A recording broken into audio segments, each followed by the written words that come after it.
Hello, everybody. How are you? I wanted to do like a short tarot reading on Peetz. So and my cards are flying everywhere. Of course they are. Oh, why are they flying everywhere? That's okay.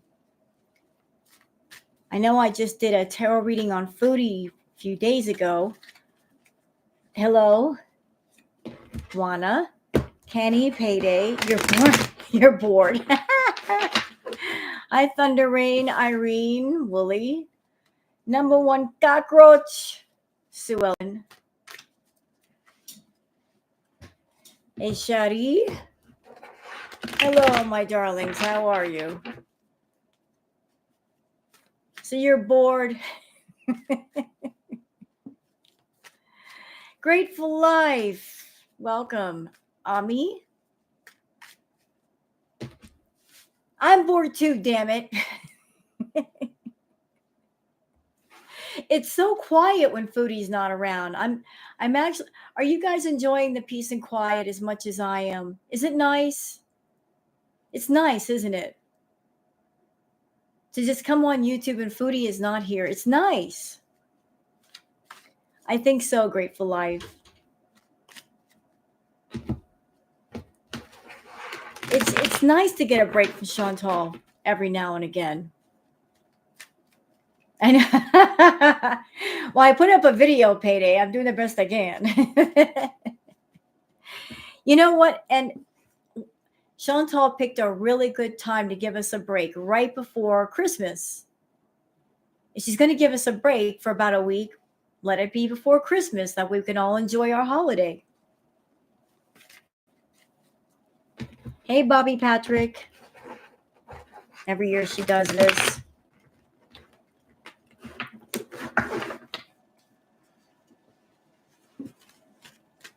Well, I've been all over Twitter this morning.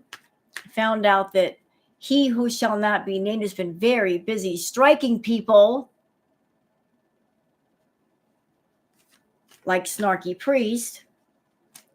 And Frenchie's not going to be able to go live. She's got to wait a few more days to be back. Perfect timing. Yeah, still. Yeah, Snarky Priest, her video was struck. She appealed it. Frenchie got hit. There's a few other people that got hit. He's been a very busy fella. Hey, Zoo Flute.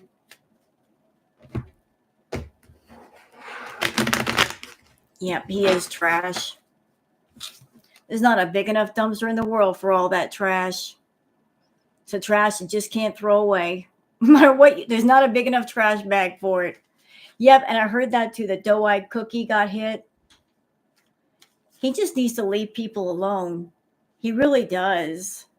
I don't know what he thinks he's doing by going after people, like what effect he thinks it's going to have, but it doesn't make any sense. He just needs to leave people in the community alone.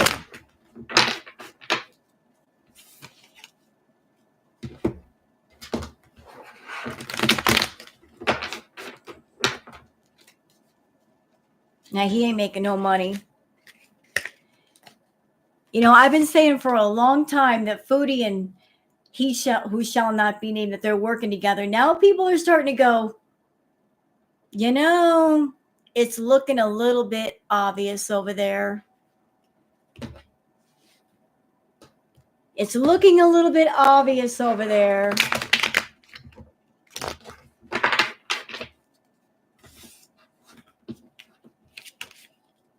Hello, Lanterns Glow. So you know what I wanted to do today, guys? Hello, Yellow Moon. I wanted to do some tarot on Peetz's situation, like his inheritance of 15 grand. I am well, Lanterns Glow, and I hope you are too. I wanted to get some insight on the Peetz situation. Hey, Rena, welcome. Like, what's going on with Peetz and his inheritance and Foodie Beauty?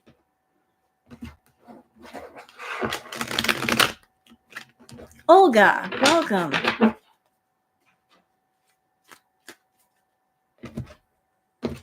Sammy. Did you guys notice that I did 3 tarot reading reacts in a row? I did that on purpose. I wanted you guys to see the talented ladies who are doing tarot. I wanted to show you guys, like, you have Melissa Gold Tarot, you had Sunburst Tarot, and you had Neo Tarot, all doing readings. And if you watch those readings back to back, you see how similar they are. And those ladies, they don't know each other.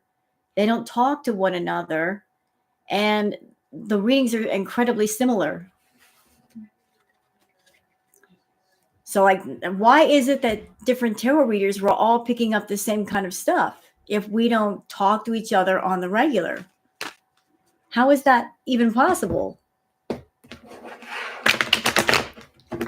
I think he's setting up the new place and Foodie will pay the bills like before. He doesn't qualify for welfare. I checked. No, he doesn't. You know what? Because they're going to look at him after him getting $15,000. And they're going to say, why are you talking to us right now?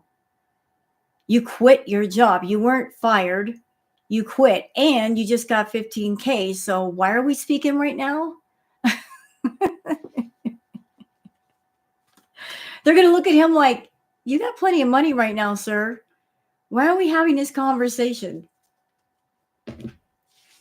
Doesn't she make enough to pay all the bills? She could, but it's the initial setup of getting a place back in Canada that's a bit of a problem.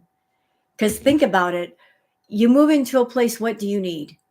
You need first and last month's rent, security deposit, money to turn on all utilities, food, possible furniture. That's going to eat up a big chunk of change. You know? That's going to eat up some money. And he's only got, what, $15K? That's going to eat up a bit. And that's if you got a good credit rating. If you got a bad credit rating, they might charge you more money just to feel good. Pet deposit because you know they will get another cat to neglect. Please don't say that. I don't want to think about that. That hurts my heart. Thank you, Amethyst. I'm glad you like it. I love reacting to different tarot readers. I like doing that kind of content. You guys notice, I just do that for fun. I don't want to monetize that. Sometimes you just do things on YouTube for fun. That's my fun. You know, sometimes you just got to do things for the hell of it. And I do. And that's how I'm able to do Foodie's content. You got to mix up Foodie stuff with fun stuff. It doesn't have to be about monetization. You just do things because you like to do them. All right. All right. So Peetz, I'm putting you're up to bat, Mr. Peetz. You are. Why don't you monetize them? Teardrop sock account. Oh, Lord. Oh, no. Not teardrop sock account. Oh, my God. Uh-oh. Hell no. Oh, my God. We're starting with the smart ass names. I love it. I love it. There's a hall of fame for all the interesting names that you guys come up with, like Shantal's unfinished sentences. Shantal's maxed out debit card. Oh my God. Y'all make me laugh. That's why I love the names. Y'all make me laugh. Oh, I do like, you know what? I love turning you guys on to other creators too. Letting you guys know about where some of the cool kids are. Hello, Daniel.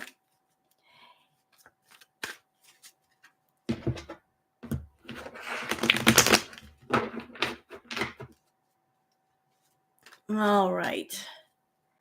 So we're going to read on Peetz and his situation.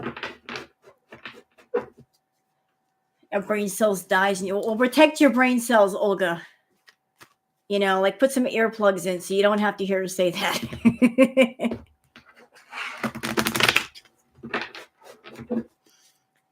we're gonna get started with Mr. Peetz.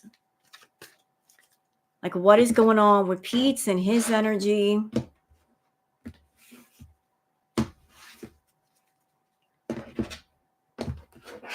What's going on with you, Peetz?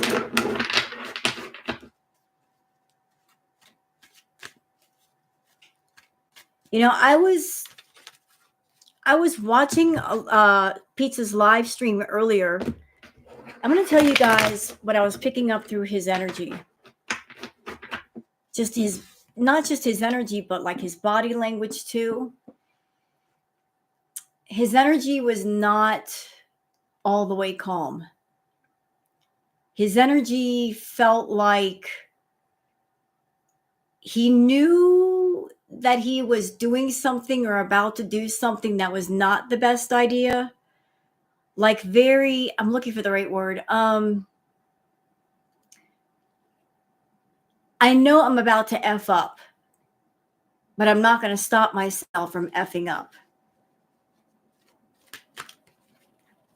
You know what I mean? There you go. Thank you, Michael, for a burger. Apprehensive. That's the word I was looking for. Apprehensive. It was apprehensive. Like someone that knows they're about to do something stupid, really stupid, that might blow up in their face, but they're not backing away from it. What's that? What is Keem versus FFG going on? Keemstar's not against FFG. What do you mean? That's the first I've heard of something like that. I've never heard of that. A Keemstar is not against FFG, to my knowledge. Keemstar loved having Frenchie and Yaba on his show. Like, he had nothing bad to say against FFG and Yaba.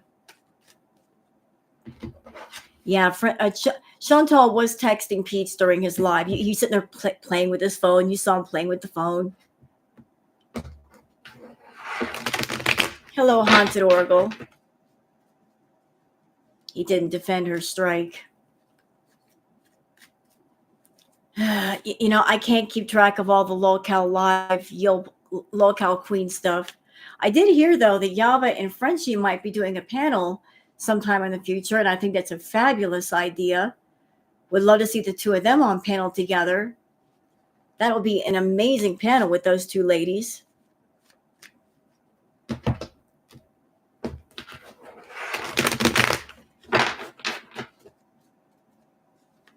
All right. So let me just get into the Peetz stuff, because I want to see what the cards have to say about Peetz.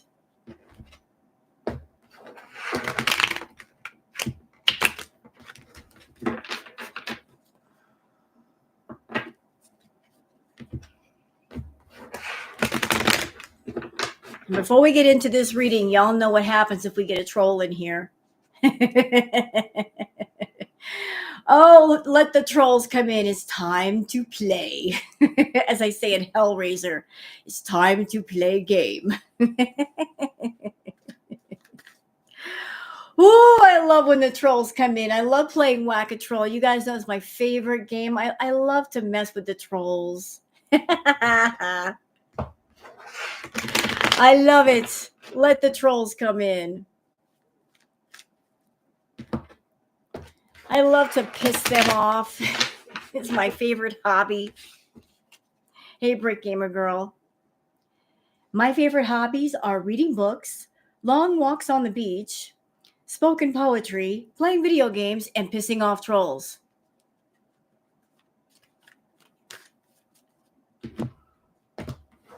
All right.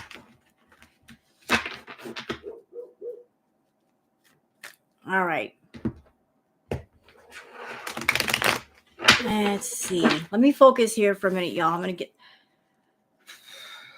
to get deep into this. Y'all, do y'all remember the reading that I did on Peetz before when the whole talk of the inheritance came up? The last reading that I did on Peetz in regards to his inheritance, I got a clear picture of Peetz. Where I felt like I saw him doing this, like the Home Alone kid with the hands against the face, like the sense of, what did I just do? Like realizing too late that he's made a mistake. What did I just do? Like that. It's I feel like that's going to happen. What did I just do? But I'm not going to influence the cards with any of my thoughts right now, but that's basically what my card said, that he's going to have a what did I just do moment. Hello, oh, hail. So can you give us any insight to Peetz, Jamie, and what he might be thinking, feeling, like what's going on with him and Shantal? Like, what is going on with him? Hello, Janet Pirate.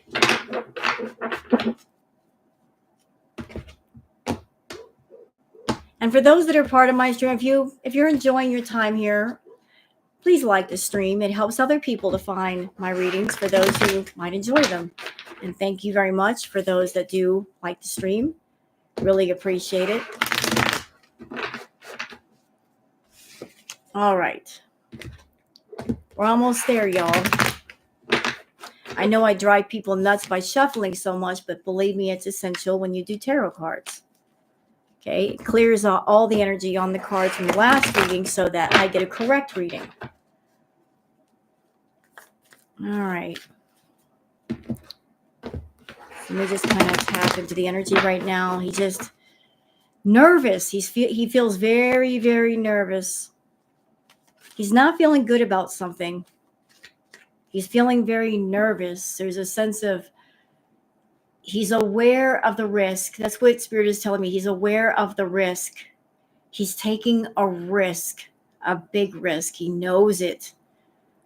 He's just... I'm getting a picture of somebody walking towards a big hole. They are aware that the hole is right there in front of them in the ground. They know that they're going to step in it. They know they're going to fall, and yet they don't want to turn around and walk the other way. Yes, Peach Blossom, I do.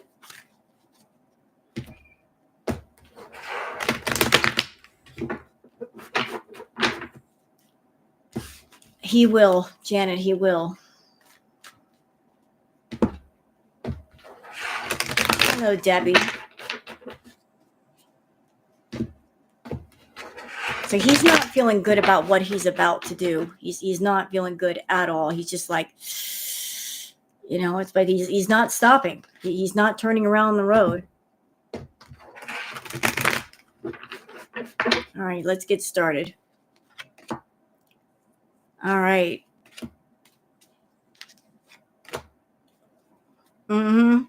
So the first card down we have is the Ace of Pentacles. We got the Ace of Pentacles. So let me just hold this card up so you guys can take a good look at it. Yeah, definitely money in hand. Like he's got the money in hand. But I'm also focusing on the background, because the background matters too. We've got the huge hand with a big, huge pentacle. Like he just, like Ace of Pentacles. And I have the power. I have the money. But look at the background. The background, it looks like there's a garden. Almost like a garden setting, like the start of going into a garden. Like the garden is in the background, though it's not in the foreground. So like he's got the money in hand, and there's this, to me, this indicates nostalgia. Like he's thinking of maybe things in the past, or like past living situations. Hi, Patty. Like he is looking at the money as a path to the good life. Like I've got the money. I could walk into the garden. The garden is mine. I have access to the garden. So yeah, the garden it's not close enough to him, but it's right behind him. Like the garden is right behind you, Peetz. It's right behind you.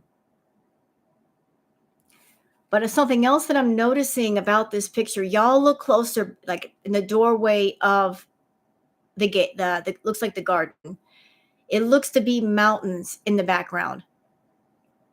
I think that is significant. Like you've got the hand holding the gigantic pentacle. You've got what looks to be like the start of a garden, but the entrance of the garden beyond that is mountains. So it looks like there's going to be some difficulties. Like you're going to be surrounded in roses before you walk in, but the moment you walk through that gate, there are going to be mountains. There's going to be there's going to be like a hill climb. So this passing through the garden, it's not going to be easy. And the spirit is telling me you're walking into a rose garden, expecting a rose garden, but what you're going to get is a mountain range. Like the landscape is going to be a lot different than what you think it is. You just walk into that garden expecting roses and daisies and sunflowers, and then you're going to see Mount Everest in front of you. So it's like, are you sure you want to do this, Peetz? Are you sure? Because you're paying money to go through that gate, but what's beyond the gate, that's not what you're really wanting, sir. Next we have is the King of Cups. So the one thing that's standing out to me on the King of Cups, you got the king. He's sitting on his throne. He's holding a cup, but underneath his throne is water. So to me, that indicates that him wanting to do this thing with Foodie, like it's riding on a tide of emotion. Like water can indicate emotion. It can indicate feelings. We all know that Peetz, he has a bit of feeling for Shantal. So it's like he is coasting on emotion right now. Like this is an emotional decision. This is not a practicality, sense and sensibility decision. This is emotion. This is emotion that he's running on. Or like it could be his emotion and hers too. But like this decision it's floating on emotion, nostalgia, longing of the past, love of the past. Like this is, like it's based on emotion rather than a sturdy base. Then we have the Two of Wands. This person's got two wands. They've got the world in their hands and they're looking out towards the horizon. For right now, like this decision, like I said, it's based on emotion with the water. They haven't made the decision yet. Notice that this person is not standing on the water. They're still standing on firm ground. So they're holding on to the wand and the world is literally in their hand, but they're not even looking at it. They're not looking at the world. They're looking at the water. So what that tells me is that Peetz, like, he's got possibilities. He has got many possibilities. The world is literally in his hand. He's holding on to it, but he's not thinking of sense and sensibility. He's not thinking of all that he could do for himself, by himself, and being happy. He's looking out towards the water. This is, like I said, it's an emotional thing. Like he's focusing on the emotion of the situation. And there are two wands. There's the wand to the left. There's the wand to the right. I feel the wand to the right represents himself and the things that he could do for himself. The wand to the left is the wand connected to something else. And that's the one he's holding on to. He's holding on to that wand. He has not made the jump yet in his decision. He's still standing on dry ground, but his focus is entirely on the water in front of him.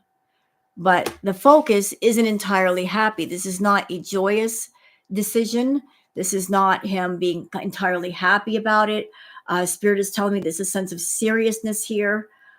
Uh, there's a bit of anxiety, nervousness, being scared, but yet he's steadfast in that feeling. He's just, I know I'm scared, but I'm sticking with it. Ooh, okay. Then we've got the 5 of Swords. Oh, Lord. So there are people in his life.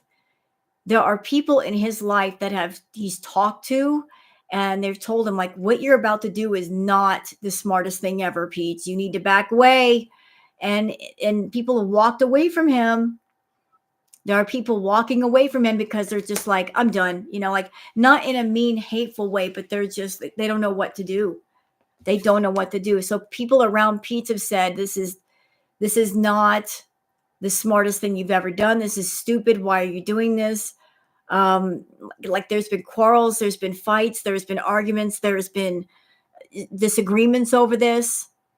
And people are just like, they're leaving him alone to do what he wants to do, but they're not happy with him, and he's not happy with what he's about to do, but he's just stubborn. He's like Shantal, he's stubborn, but they got the swords, like the swords on the ground, and the swords that he's holding indicate past fights, present fights that he's had over the situation with different people. People try to say, hey, you need to think about this. You really need to think about this, but he doesn't want to think. He wants to just act, and he's acting on emotion. All right, so we got the Temperance card. The Temperance card is coming up. Take a good look at that card.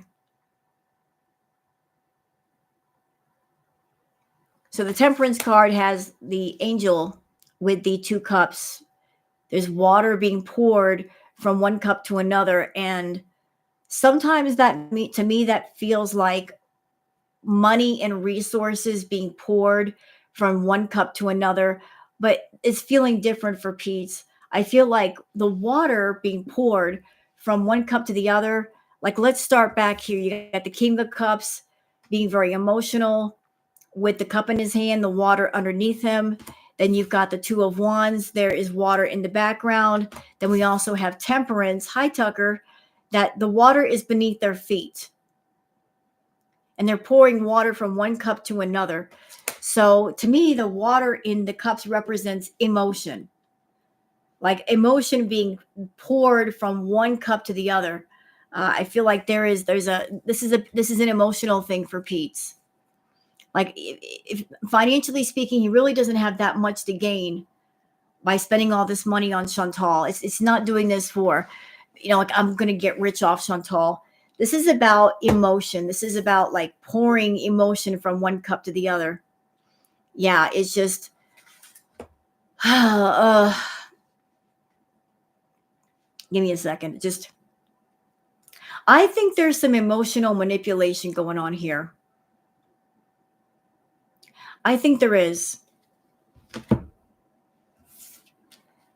I think there's some emotional manipulation of the heart, because they got the triangle above the heart. But emotion is being poured from one heart to another. Somebody's being emotionally manipulated. Hi, Irene. So Shantal might be pulling on some heartstrings and, like, doing what she needs to do and saying what she needs to say to get Peetz to pay for everything. So it's like, let me bring up the past. Let me bring up memories of the past. Let me just bring up how we once were and how we once lived. And don't you miss that? Like nostalgia. Let me using nostalgia as a tool to get what you want. So, like, the pouring of emotion from one cup to the other, and again, it's done over the water, and the water represents emotion. So, like, keeping somebody in an emotional state and taking advantage of it. Oh, but here we go. We got the Moon card. The Moon usually represents secrets being kept in the dark. I need some clarification for that Moon card. I want to know more. All right. I'm going to put these cards down. All of them, all at once. Yeesh. Peetz. Peetz. You don't want to know what my cards are saying right now, Peetz. All right, so we've got the moon card. Followed by what? Talk to me, talk to me, talk to me.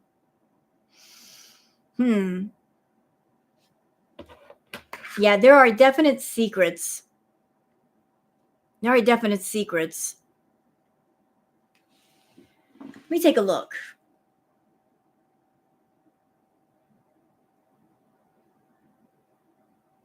I feel like the moon card is telling me something. It's telling me that the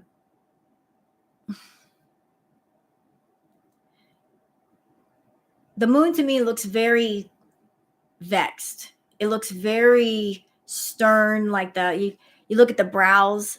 The brows look very stern on the moon. Like the moon is not happy.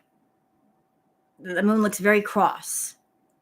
And then you got the two houses or the two buildings that the moon is between. Like there are some secrets. And what is going on there? I feel like this moon is Shantal. I know this is his reading, but like I feel like this is her, and this is her not being happy and trying to control both houses. And she's doing so with secrets and just being her usual dominant bitchy self. Let's see, you've got the Knight of Pentacles. The Knight of Pentacles is a knight. It's on the horse with the pentacle. The horse isn't going anywhere. It's just standing perfectly still. Like it's not moving. You got the Ace of Cups. Talk to me, Ace of Cups.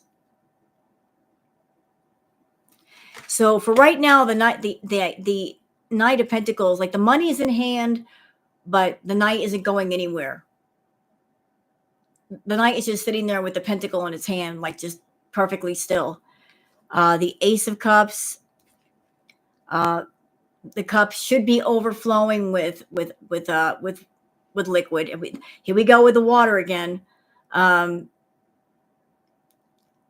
cup is overflowing, and this is not representing money. This is emotion.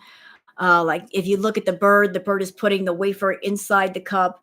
So it's like the feeling is if he puts his wafer into the cup, dropping something into it, that more emotion will come out. Like the cup will be overflowing. Like I'm doing something for my friend, meaning Shantal. I'm helping her out. Like I'm offering my hand. I am offering my help. Like so he's dropping his coin into the cup. But the problem is that the coin won't stay there for long. It's going to overflow the cup.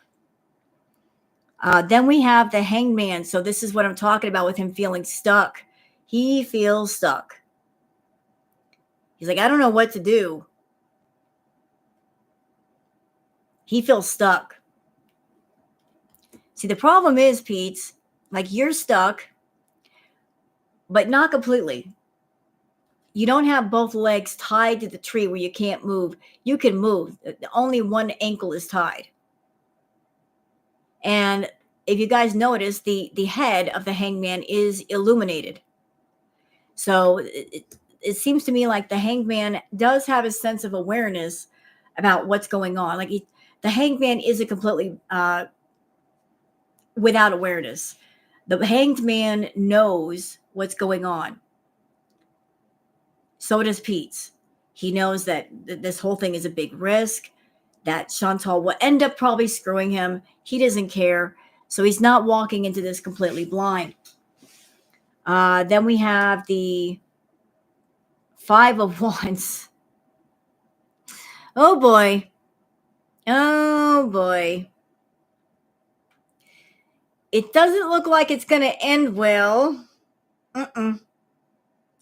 No. Nope.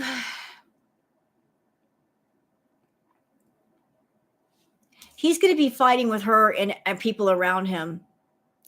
Like his conflicts with people in his life about this whole thing it's not over. there are people kicking and screaming all around him about this thing. Like they're going to be on him about this, way on him. Like the conflicts aren't over, and it's just going to get worse. So he feels very conflicted.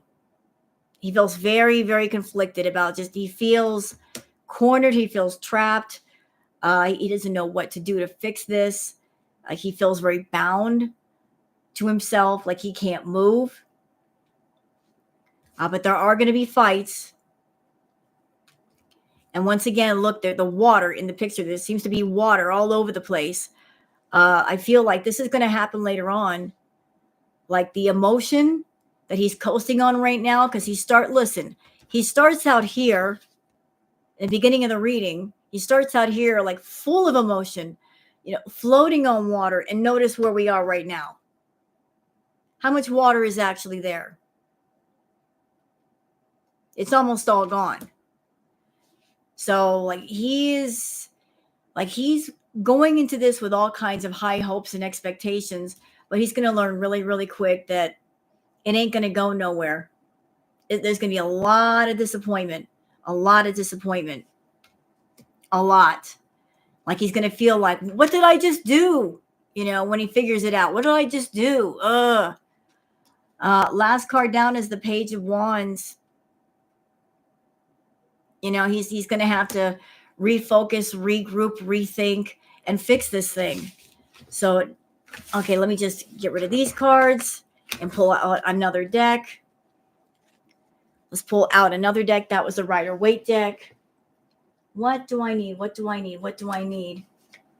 Let's try this. We got the What's the Tea Oracle. Like, I would like to give some further insight to the goings on with those two. So we'll just pull out this one. Okay.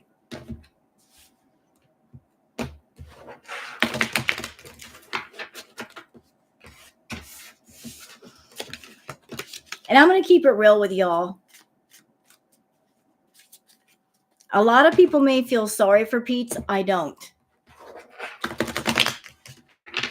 I really don't. I remember all too well how he used to grab on to poor little BBJ's face when she had the rotted teeth, and he would say, "No mercy." He did that to her. So, no mercy, Peetz. No mercy to what Shantal is going to do to you. No mercy. There's an old saying, fool me once, shame on me. Fool me twice. No, fool me once, shame on you.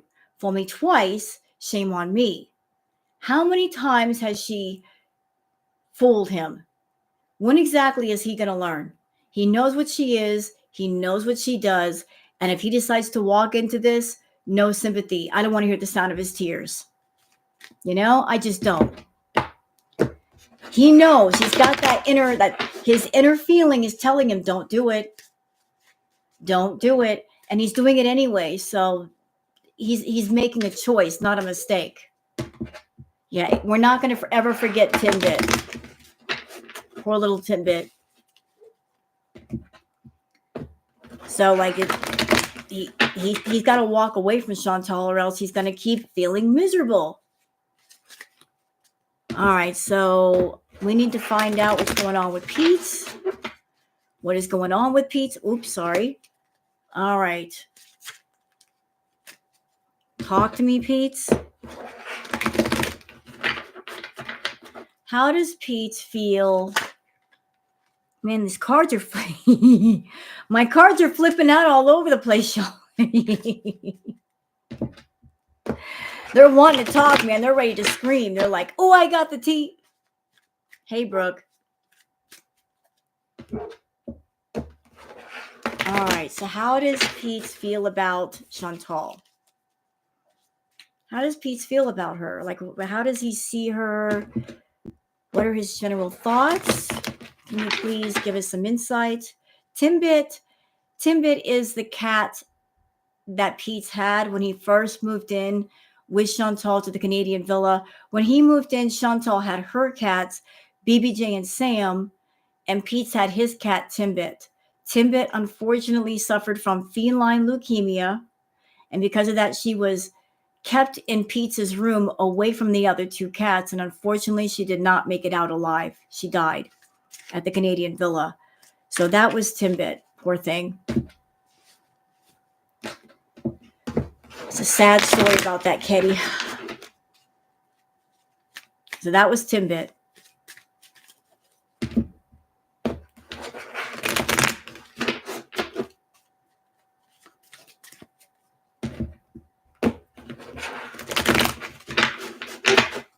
All right, so give us some general insight. I'm sorry, Witch, but that's what I'm saying. That's why I say no mercy for him. After all that, no mercy. Let the chips fall where they may. Let the chips fall where they may. All right.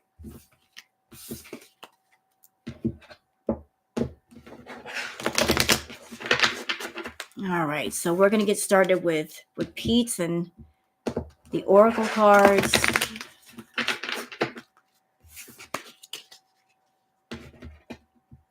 It is very, very sad, Haunted Oracle.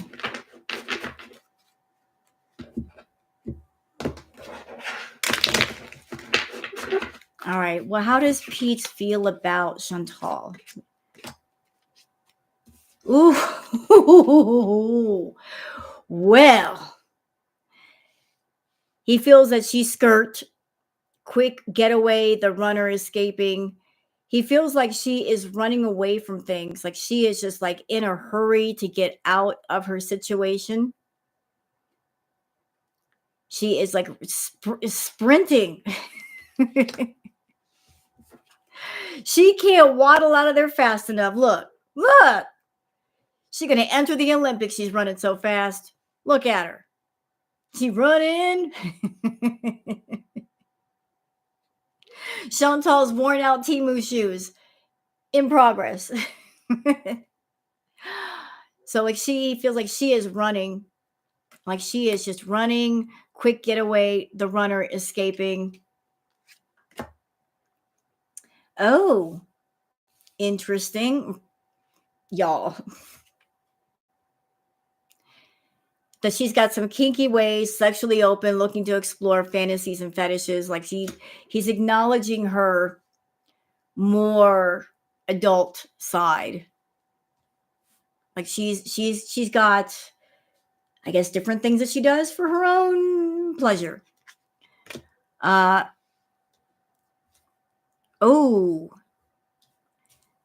my. So this is interesting. Hands off, territorial lovers, staking claims, scaring off the competition. Wow, Peetz. Wow, dude. Are you doing this to get Shantal to yourself, sir?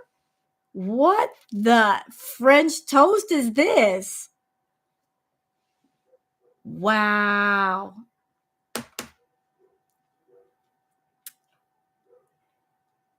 It makes sense. It really makes sense. It really does. I mean, let's think back to when Peetz came online and he put out the back signal to Shantal that he was going to get this money. Y'all think back to that.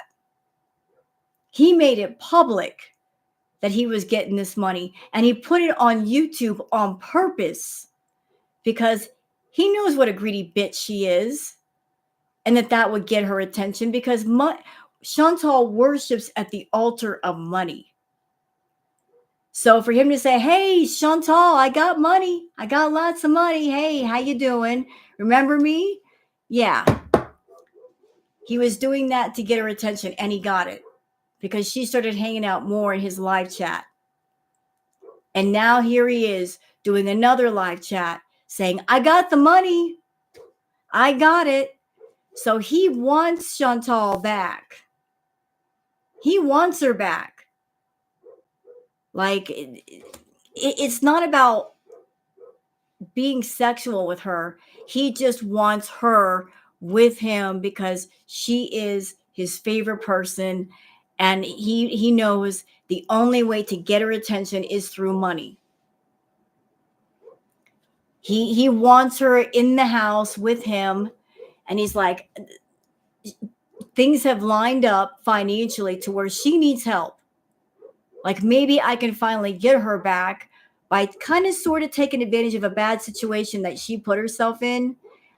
Everything's lining up. She's hurting financially. I've got this money. So let's just, play make a deal. Oh, oh God. I don't know if I can show this card. Okay. What the F? I wonder if Chantal's been flirting with Peetz.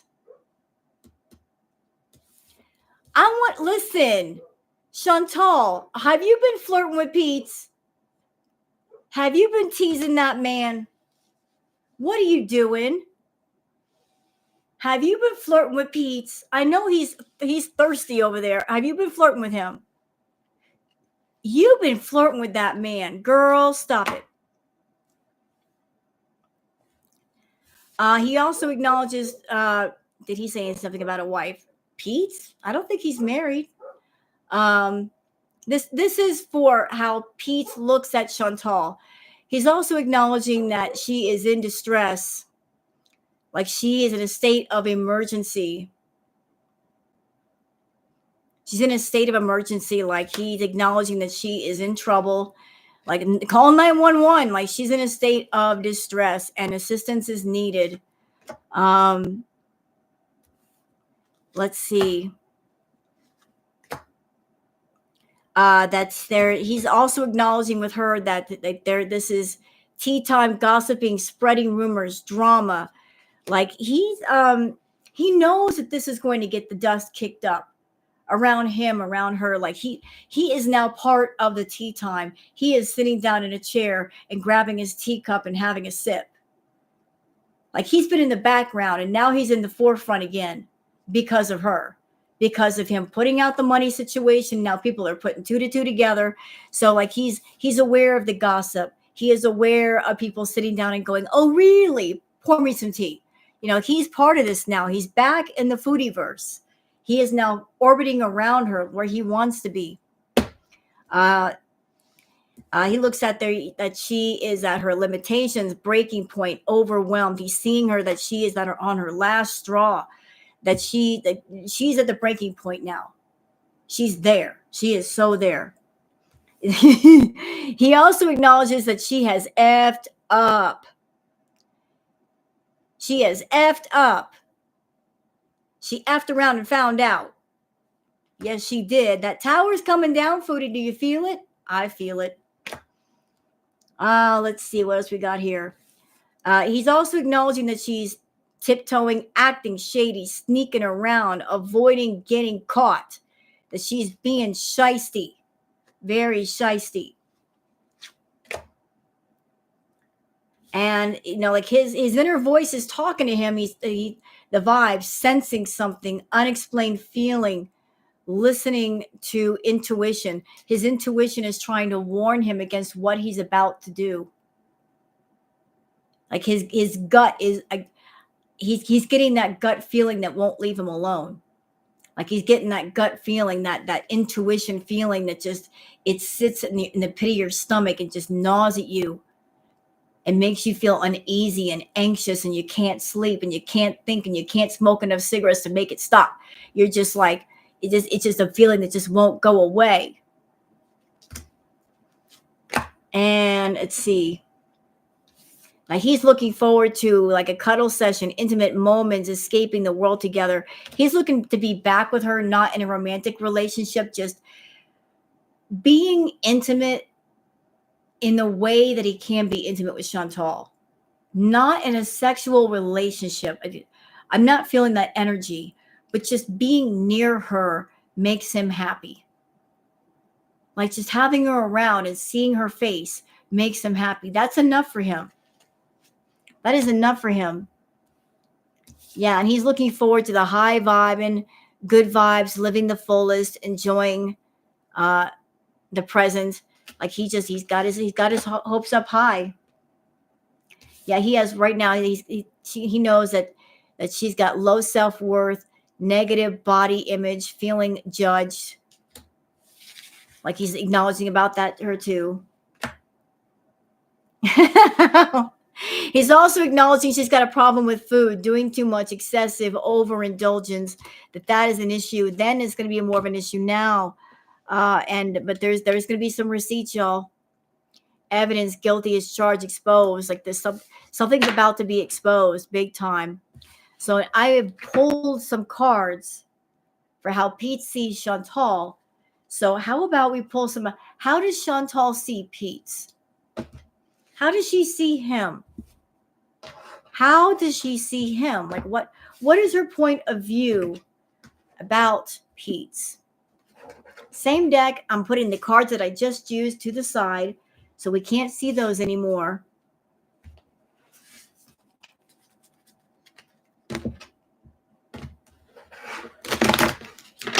And for those that are enjoying my tarot stream, if you guys could please just thumbs up the stream, I'd really appreciate it. That way, maybe somebody else on YouTube or Twitter or whatnot can find it. And they can join you here along with me. And we can all have fun together. Okay, thank you so much. And if you want to join the channel, welcome aboard. Love to have you here. All right, so this is for how Shantal sees Peetz. Like we saw how he looks at her. How does she see him? How does she see him? How does she see him? How do you see Peetz, Shantal? Like when you look at him, what do you see? Gullible. That's the word that just came into my mind for him. Gullible. She sees him as gullible. Manageable. All right. Oh, my cards are flying everywhere. Okay. Let's reshuffle these cards because I dropped one. Well, my cards are pissed off. They're like, you're reading on Shantal again. Fuck you. They don't like her. Like, are you serious? Again, her, now. Jeez.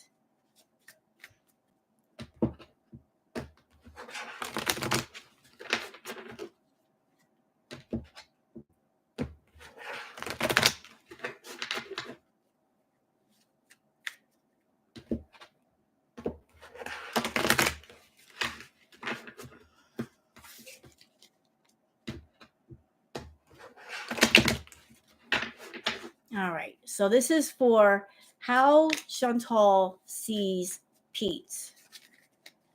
Like he's flying on emotion right now. How does she see him? What's her point of view? Ooh, interesting. Very interesting. We got fuego, fire, chemistry, intense passion. Things are heating up. There's something emotional there. But like there's a heart fog, mixed emotions, unclear feelings, wishy-washy. So it's like, you know what? Let me do another card. So like it looks like she's portraying the fire to him. She's giving him that fire. But there's a bit of a fog. There's a fog on her heart. Mixed emotions, unclear feelings, wishy-washy. But you got to keeping it 100. Honesty, showing true colors, transparent intentions. So like whatever the F she's telling him, whatever she's getting in his ear with, like she's not going to be able to keep it up. She's like the person in this picture has got glasses on. Like somebody who's putting the glasses on, they can see clearly. So like it feels like there is some bullshitting going on right now. Like she's bullshitting him because she wants something. And then after she gets it, then she's going to be more real, or he's going to figure out like she lied. So it's like she's going to be like, she's going to be showing her true colors after she gets what she wants, but not a moment before.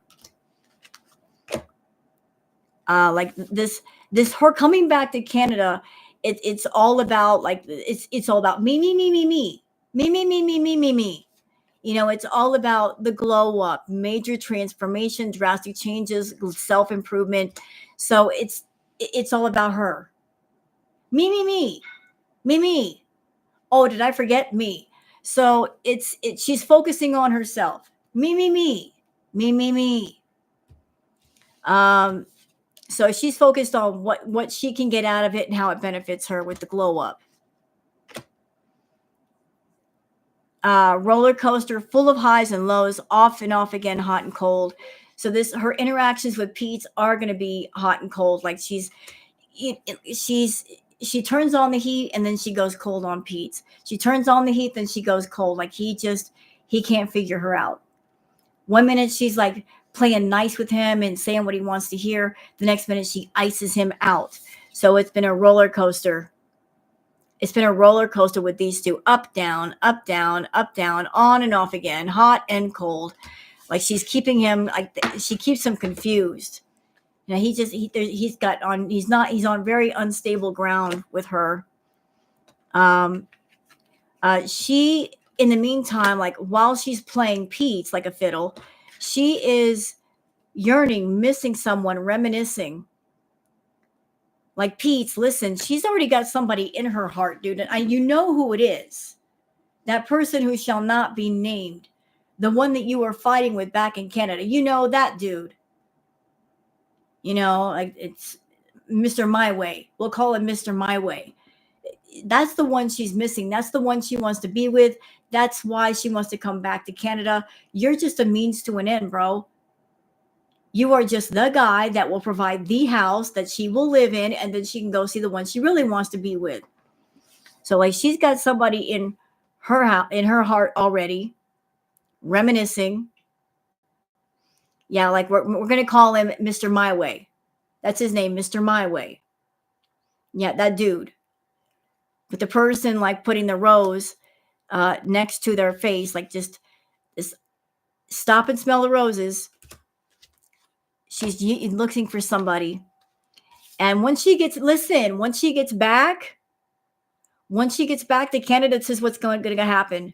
She's going to get turned, party animal, sex, drugs, and alcohol, indulging in surface pleasures. And I kind of feel that too. That when she gets to Canada, y'all, we're not going to hear from her for a while. She's going to be partying her face off. It's been a while. She's going to party her face off. Indulging. She's going to take some time and indulge because she's going to go wild. She's going to go wild. With everything, with he who shall not be named, with substances, she's going to get turned and she's going to get burnt. First the turn, then the burnt. She's going to be not just burned, but burnt. Toasted. And the reason why she's going to be getting turned is because she's going to be numbing, self-medicating, drinking away problems, distracting with substances. Like she's going to come back to Canada and just going to be indulging because it's a distraction from everything. She doesn't want to think about anything. So she's going to come back. Peetz has got the money, and the addiction monster in her head is going to go, it's been a while. Indulge. Don't think about anything. So she will. And as long as she's numb, she doesn't have to think. You know what else? I did see that post on Twitter, as a matter of fact. Okay. What? Whoa. Hello. Y'all. Oh. Okay. How many of you have watched Neo Tarot? How many people in my room have watched Neo Tarot? How many of you in here are subscribed to Neo Tarot? She's a wonderful reader, is she not? She's like so on the money. Oh my God. She can read Chantal like the phone book. Then you know, if you watch Neo Tarot, that many times she keeps seeing children. Guess what?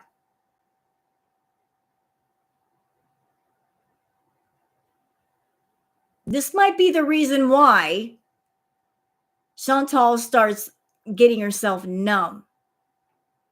No. I don't think it's Peetz. I don't think it's Peetz. I don't think it's Peetz. Salah. Neo kept feeling a child around Salah. Like child energy. It's not Chantal getting knocked up. It's maybe a female around Salah. Yeah, for entertainment purposes only. Yes, that's right. Exactly. This is just for entertainment. Don't take me seriously. And she's going to get mad. She's going to get mad. Look, she's going to get mad. When she hears about this, she's going to be in her feelings. All of them at once. Hashtag stay mad. Hashtag stay mad. Hashtag stay mad, Foodie. How about we do a bonus while we're here? Oh, man, my cards are just going everywhere. Damn, y'all want to talk today or what? Jeez, calm down. You know what? Let me put this deck away and pull out another one. What do y'all think? Because I want to ask about somebody else that matters in this reading. Guess who it is? Guess who I'm going to ask about? Because I'm curious. Guess who I'm curious about? No, not Dee Dee. You're getting warmer by saying Salah. Omni, you're hot. I want to ask about Daddy. Who? I have 2 channels. Huh? What?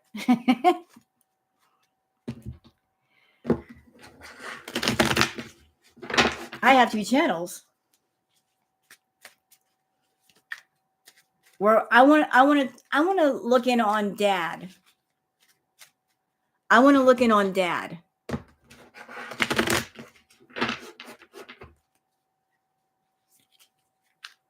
I want to look in on Dad. What does Dad think of all this? Because everybody's been picking up the Dad energy. Like Salah's daddy might have had something to say about this. Like Daddy, like there's enough of this bullshit. Enough. Y'all need to stop playing house. You're 40 years old. This is stupid. You need to cut this out.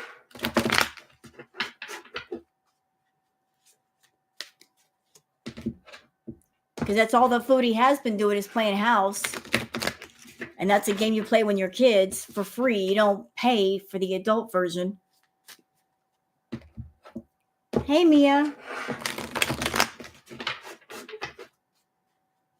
So I want to figure out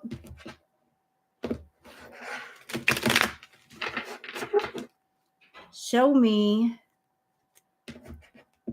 Salah's father. What is Salah's father's energy?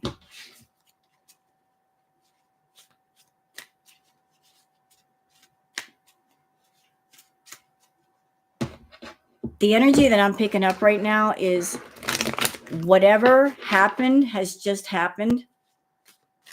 The word I'm getting in my mind is resolute. Like somebody's made a decision was made, something was executed, and that's that. Does that make sense? Like something, I don't know what happened exactly, but something went down, and Daddy is like, well, that's that. You know, he's standing his ground. I don't feel him full of rage, but he's like, well, that's that.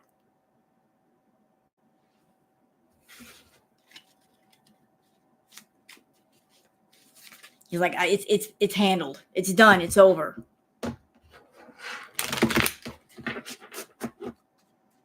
That's his energy.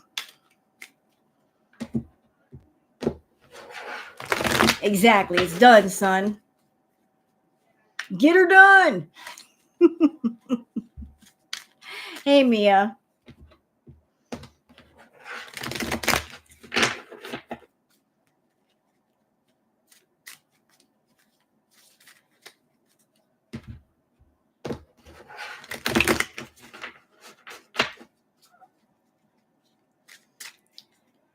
All right. So what else is his energy? Like I feel like I'm not feeling like any sort of like I would want to say relief, but that's not it. It's just the calm after a storm. Just peace. He feels like the storm is over. The feeling I'm getting is like it's like walking outside after a rain. He's just quiet. He feels quiet. He feels very well, that's that. It's over. You know, it's over. Like that chapter is over now.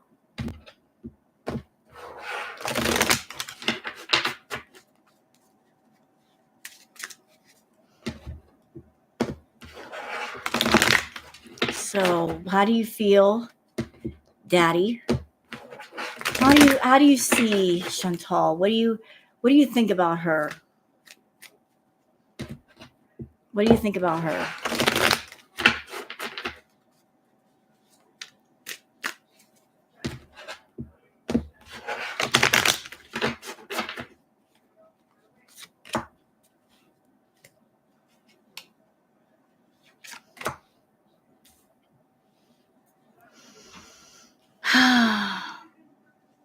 Interesting.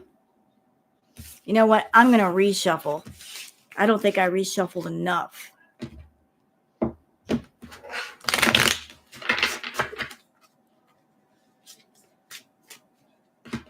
I was too quick with that one. My bad.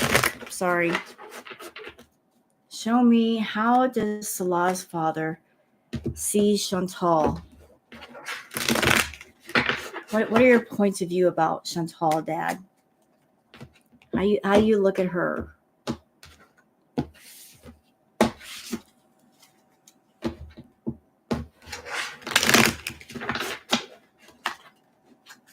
Oh. All right, so he sees her as a sleeping princess, unmotivated, procrastinating, putting things off. He sees her as someone that she's just not going anywhere in life, not doing anything, that she just wants to sleep through life. Like she's not a go-getter. She's not someone that she's a mover and a shaker. No, they didn't execute her any day. Don't worry. Like he's acknowledging that she just wants to sit all the time. She doesn't want to do anything. Like she's very unmotivated. Very unmotivated. And he also acknowledges that because she is unmotivated, because she doesn't want to live life, because she wants to sit in the house all day, that is kind of rubbing off on Salah. Like some of her bad habits are rubbing off on him, and he sees that. And he's not happy about it. Like her being unmotivated is causing him to be unmotivated. She's gotten him too used to the lazy lifestyle. And he wants Salah to snap out of that shit. So like she is the sleeping princess.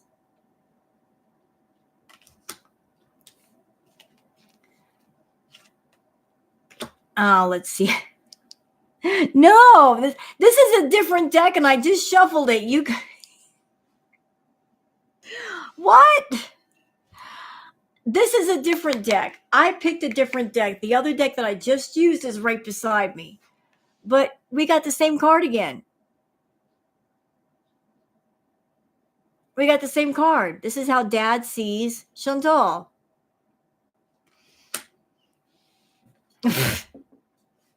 And she's a sleeping princess, but like she's scared. Quick getaway, the runner escaping that she is escaping, like he's thinking, well, that got her off the couch.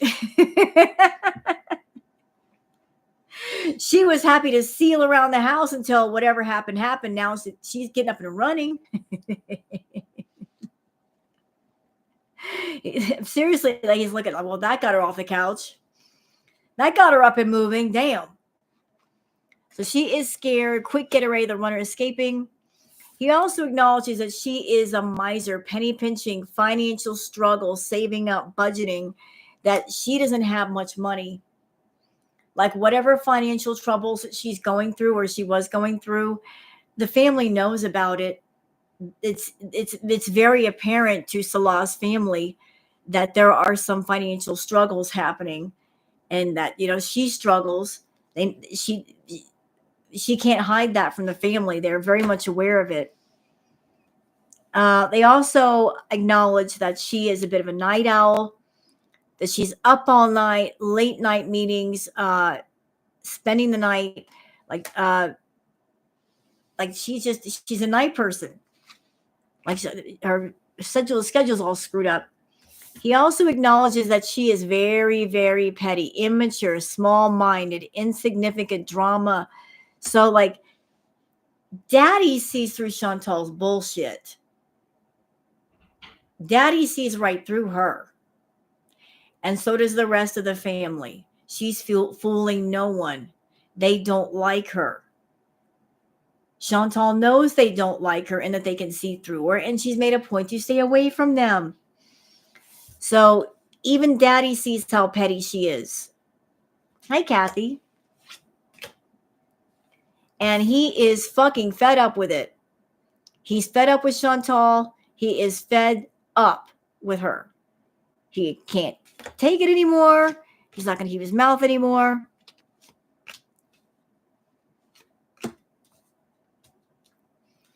Okay, hold on. Let me put this down. I'm going to put all these cards down and go over them with you. You put them down over here. Move cards. There you go. All right, so he's also acknowledging that Chantal wanted time with Salah. Like she was always... Chantal, she did not respect the fact that he had a family, and she always wanted to be cuddled up with Salah and holding him all to herself and making every excuse not for him not to be with the family. They didn't like that. That like Daddy was all about not today, left on the road, not in the mood, avoidance. Dad never spent time around Chantal. Chantal, I think at one time she tried to go to Dad about Salah, and Salah's dad's like, not today, bitch. Not today. Nope. Don't bring that over here. No. Like you made my son very unhappy. Goodbye. He's also acknowledges that she is obsessed with social media. Like she wants to go viral, instant fame, going around quickly, gaining popularity. Like she is very much into social media and she won't leave it alone.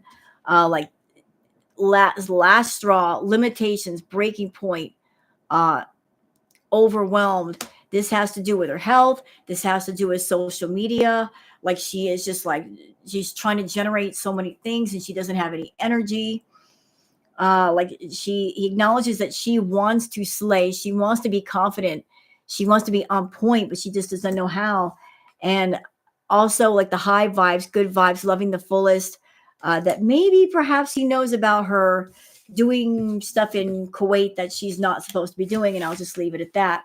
Thank you, Nancy Jennings, for the super chat. Chanel cannot make it without a sidekick, either men or food. I think she has burned her bridges in Kuwait. Thoughts? I think you're right. I actually think you're right. I think she's burned all of her bridges. And you know what? I'm going to follow that up with, let's do a tarot reading on that. Like the Rider-Waite. Let's do the Rider-Waite on that. What do you think? Let me bring out a different deck. Let's see, that Spirit Shadows. We've got the Oracle decks. Where is the light? There it is. There it is. We've got, this is one of my favorite decks now. We've got the Light Seers Tarot, for those who want to know what deck it is. This is like the regular Rider-Waite, but the pictures are different.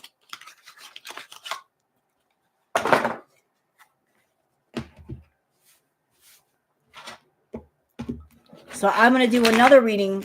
This is in conjunction with the oracle I just did on Dad.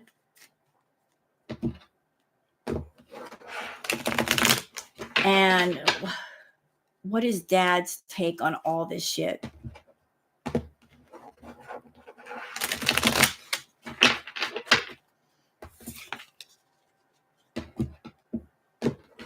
Let's see.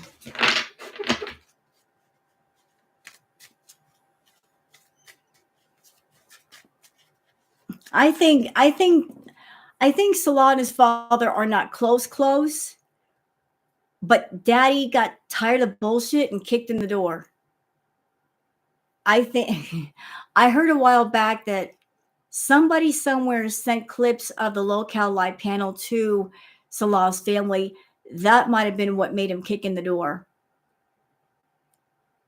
That might have been like the final apple to fall out of the apple cart. Daddy kicked in the door.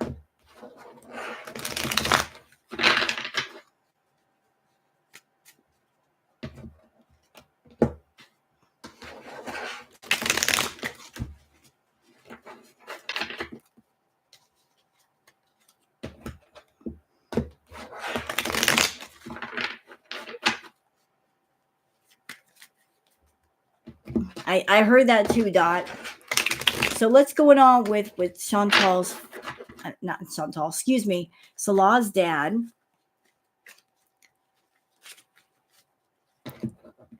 Like, can there be any insight to what he's feeling, how he felt about everything going on with Salah and Chantal?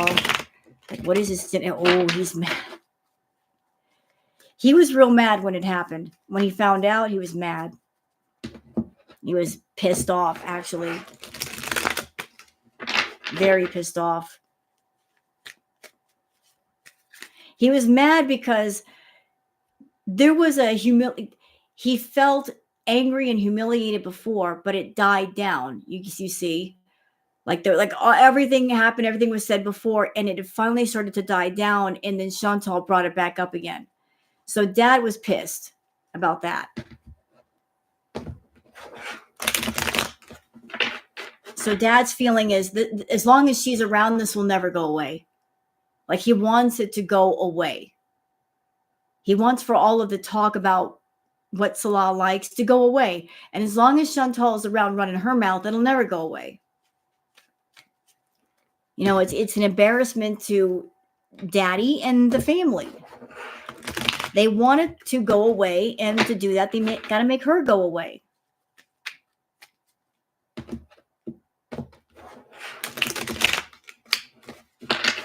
All right. So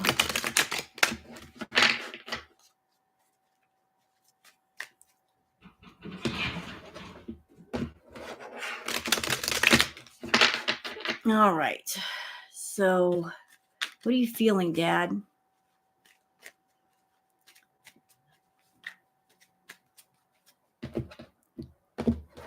How are you feeling, Dad? I'll do one on Foodie in a minute, but I want to get all of these side players done first, because I want to get the full picture, you see. I focus on Foodie all the time, but there are different people walking on stage that are now becoming a part of the Chantal play. I want to get an idea about them too. Does that make sense? It's like, we got to find out what's going on with He Who Shall Not Be Named and Peetz and Daddy, because it matters. Like, let's read all of the book, not just pieces of the book.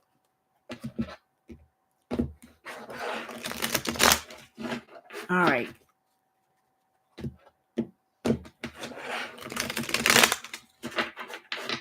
I think that was it too, Dot.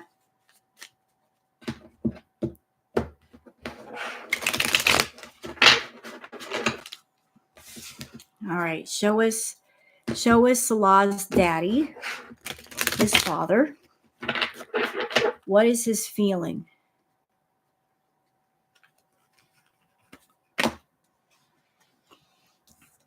Okay, the first card down we have for Salah's father is the Four of Cups. So with this this is the Four of Cups card. And this person is just sitting there and they're holding on to the cup.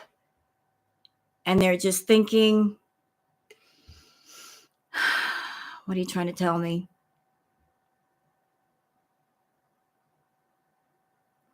I'm feeling like this person, they're surrounded by wealth with all the cups. Like they're surrounded by plenty, but pissed off. The Four of Cups, like this person looks pissed off to me. Disgusted, very disgusted. Like, really? Really? Like they're not happy. Like, how does he feel about Shantal? Not happy. It feels like he's a man that has worked hard to be successful, to build up the family name, to establish a reputation for him and his family. And it's like he feels like all that he's done and all that he's tried to do, Chantal is tarnishing the family name. She's dragging it through the mud. She is, like over in the Middle East, family name and reputation is very, very important. And he's like, the feeling is all my hard work. And she's ruining it. And my son, and she's ruining him too. Like, he is just mad. Like, as he got the background color, like, is red. Look, like this person his father is very sensible, as evidenced by the blue background. This is a man that he's very sensible in nature. He's very sensible with his thoughts. Like, the color blue is a cool color, but underneath the surface, he is pissed. He's mad. Like, when he thinks about everything that's happened, he starts to get very, very angry. Normally, he's not a hot-headed person, but thinking about all of this is making him mad. With the Eight of Wands here, like the Eight of Wands, like I'm hearing in my head, all for one, one for all with the Eight of Wands. So what affects one affects all of us. Like, see, all the wands are touching. All of them are coming together. All for one and one for all. Like this, what affects him affects everybody else in the family. It touches everyone. Like, everybody's connected. Like, it's not just one person going through something, it's the whole family going through it. So, like, the wands are coming together. The wands are like closely connected. Some of them very closely connected, some of them not, but they're all connected. So it's like it feels like it wasn't just dad who acted. There was a meeting about this. There were family members that came together and they just had a conversation. They had a conversation. What's up? Like, can't what? And Sue? What? So it wasn't just Salah's dad acting alone. Like, there was a family meeting of some sort. Like, all the wands coming together and saying, we got to do something about this. Let's see. The Page of Cups. Yeah, he went into contemplation about what to do. What to do about Chantal. And I think you're right, because with the Page of Cups, I feel like there was an offer put on the table. Dad approached Chantal. I feel he approached her with some kind of offer. It wasn't a dirty offer. It was an honest offer. Like, he gave her an offer of something to leave. Like, he's got one bowl in front of him. So it wasn't like a huge offer, but it was something. He offered for her to leave. Let's see, with the world card, he's like he gave her this offer, and I think it had to do with her leaving. Like he wants her to leave. Like, if I give you what's in the bowl, what's in the cup, will you go back home or go somewhere else and leave my son alone? Like, he tried to appeal to her of like, you're not happy here. Like, here's something to get you started. Here is something to get you started. So like, take whatever's in this bowl and go about your business. You know, the world is open to you. Go about your business. So daddy tried to appeal to her in a reasonable way, and Chantal wasn't having it. Five of Wands. Let's see. With the Five of Wands, I feel like he has tried several times to appeal to Chantal. Like, as you can see, this person, they're reaching out in all kinds of ways. They're reaching out in all kinds of ways. What's wrong? Is there something going on in the chat? And I'm sorry, I apologize, Emma. I was getting in the zone of reading the cards. If I'm not replying to you, I apologize. I'm just getting into that zone where I'm just getting the messages through. Is there something else that you wanted to ask? She's from the UK. It's okay. People in the UK are awesome. I was just getting in the card reading zone. I'm not ignoring you, I promise. We get the Five of Wands. Dad has, let's see, the fact that she balls up again. I'm sorry to advance, it's not much, but she. No, you're not being rude at all, Emma. Don't worry. It's all good. It's all good. I think you're right. I think she has brought shame to the family, and the family's been trying to find a way to get her to just pry her off of Salah, and she just doesn't want to do it. So with the Five of Wands, look at the card. This person they're trying to walk the tightrope. They keep falling. They're reaching for something. It's like just trying to navigate around Chantal and try to work with her, and she's not workable. And dad tries to make her an offer, and her not accepting the offer, and whatever it is he's offering is not good enough or not enough, period. With the Four of Swords, this is how he sees Chantal. Chantal is acting like a bird without wings in the nest. She wants to curl up inside the nest and not go anywhere. She doesn't want to fly. She doesn't want to use the option of flying, meaning she doesn't want to use her wings. She doesn't want to travel. She doesn't want to move. She just wants to curl up in a ball and just sit there. She wants to remain motionless. So he's acknowledging that she is not someone that she's about moving and doing and living. She's just existing and breathing air. Also, with the Magician card. Okay, hold on a minute.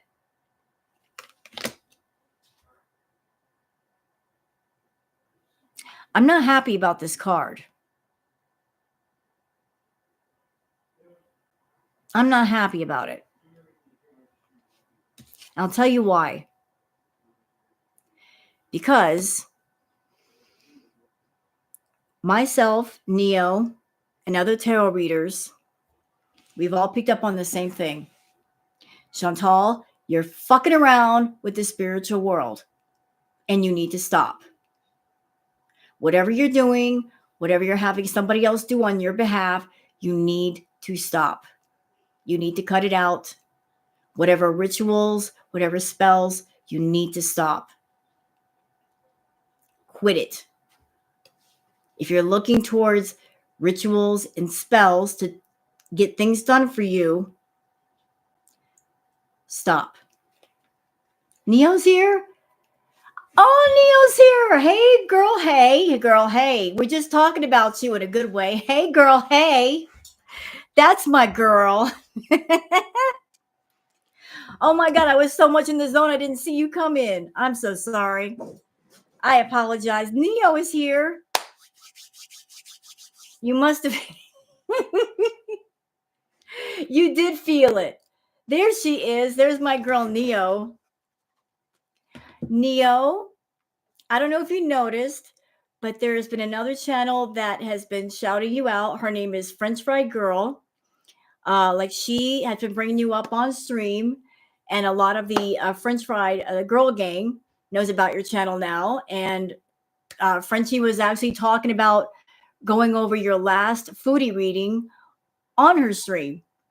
So, like, a lot of people are finding out about you. I just thought I'd let you know. So, if you open up your page one day and see a whole bunch of numbers go up, you're like, what the? That's where it's coming from. Oh, my goodness. Oh, it's my pleasure, Mama. My pleasure. When I react to your reading, Neo, it's always I'm doing it for fun, girl. I'm doing it for fun, not to make fun, but it's just I love reading the cards with you. I'm always picking up different shit. It's just like boom, boom, boom, boom, boom. So like it to me, it's just I'm doing it because it's a pleasure. It's a pleasure to listen to you. You are always on point. You're always getting it right. You're not part of girl world, but you might as well be with all the things you pick up on Shantal. Oof. But let's go back to this reading for a minute. Let's go back. This, I'm not happy. Neo, look. This shit, this right here. Okay? This right here. She needs to cut it out. She needs to stop it. She needs to stop. You see my reacts, Neo. I have warned her to stop it. When I look at Foodie, Neo, I don't just see somebody physically ill. Her spirit is sick too. I can feel it. Her spirit is so weak. It's so depleted. Like that's a whole different kind of sick.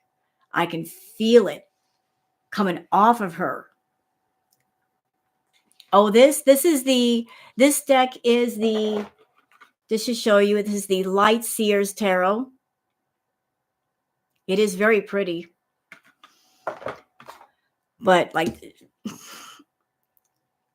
I feel that Daddy, Salah's father, he's picking up on the fact that maybe Foodie's been doing some stuff that she ain't supposed to do. Like the spirit is telling me he's picking up on that dark energy. He's picking up on it. Like I feel like dark manipulation, like her dark energy, like he's feeling that influence. He's feeling it. But she needs to stop effing around with the spiritual world. She needs to stop. Foodie, I know you watch these tarot readings. How can you possibly expect to get something from the spiritual world at the same time you're disrespecting it? You're spitting in its face. You get on camera in a hijab and an abaya doing haram behavior. You have no respect for spirit, but then you're going to turn around and you're trying to pimp out spirit. No, you can't do that. So I'm not happy about seeing this. Not happy about that at all. But I feel like Daddy is feeling, he knows that something's up. He also, with the Knight of Swords, he feels like she is the hunter. He feels like she is the hunter. Like, I feel like the spirit is telling me right now, like, she's chasing him down. That she's not the victim, she's the predator. She's not the prey. She's always been the hunter. She likes the hunt. She likes the thrill of the hunt. Like she loves does that make sense to y'all? She loves the thrill of the hunt. Like she loves the challenge of it. when she gets something, then she gets bored because she's got it. But the hunt is what gets her excited. Like, I'm going to go run after something and I'm going to hunt something down. And I'm not going to stop until I catch it. So he acknowledges that she is a predator in her own right, that she is the hunter. Like, she's always running after things that she can't have, and always running. With the 8 of Cups, Neo, I don't know if you're still here, but all through this reading has been nothing but water. Water in cups, water in cups, water in cups. Like, and here is another water card. Like, this person has got their back to the water. The water is, what color is that? I've got bad eyesight. Sorry.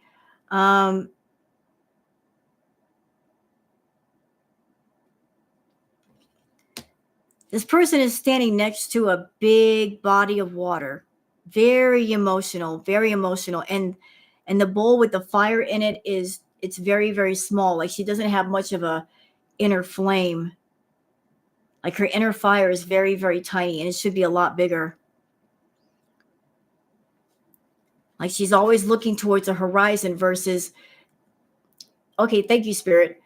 What she should be doing, instead of looking out towards the horizon to the sun, she should be turning around and looking into the water to see her own reflection. Like, she needs to look at herself.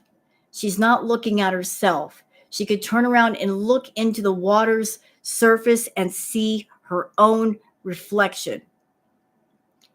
And if she looks into the water and sees her own reflection, she will find her fire, because the fire is in the water. Ooh, I gotta chill. Channel that shit.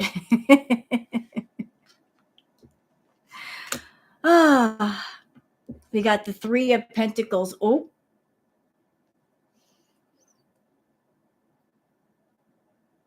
Why does this look like a stop sign? It does look like a stop sign. That's funny. Spirit has a sense of humor today. So I'm going to show you guys the card. You got one person on the ground, one person standing next to what looks like a flag or a banner, and the man up top. But to me, that banner looks like a stop sign.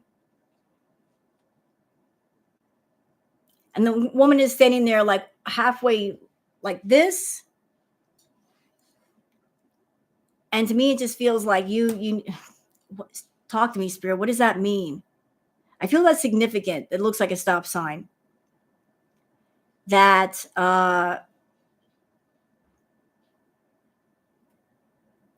she needs to learn to stop herself when it comes to manual. Like, she needs to get her signals right.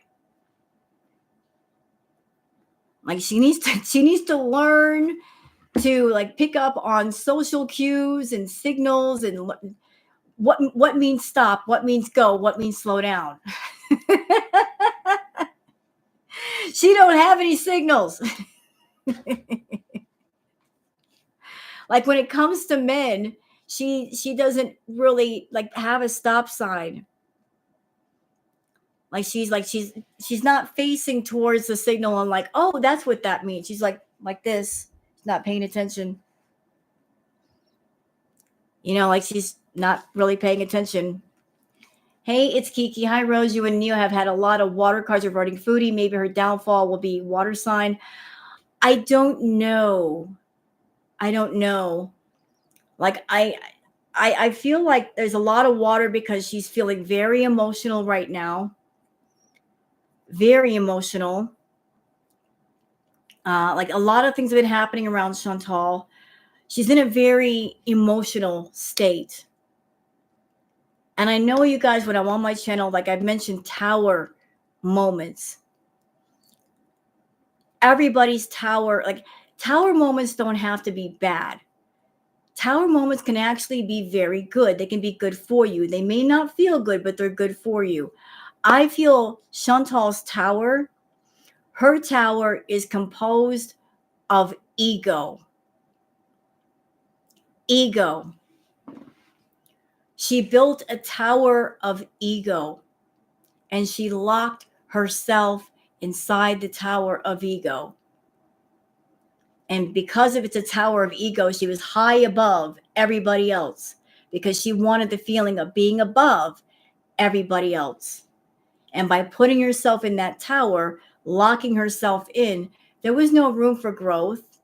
There was no room for enlightenment, enrichment, anything, nothing. So Spirit has had enough and said, this just won't do. And that tower of ego is coming down.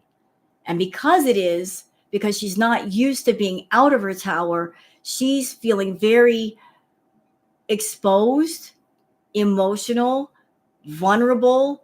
Like she is being humbled right now, y'all. Like she has never experienced anything like what she's going through right now. She's never experienced anything like this. Like I told you, when that tower comes down, it's gonna hurt. And she's feeling very raw. Like this is painful for her. Very painful. All right, so next card down we got is the Ace of Cups. Yeah, he's acknowledging that she's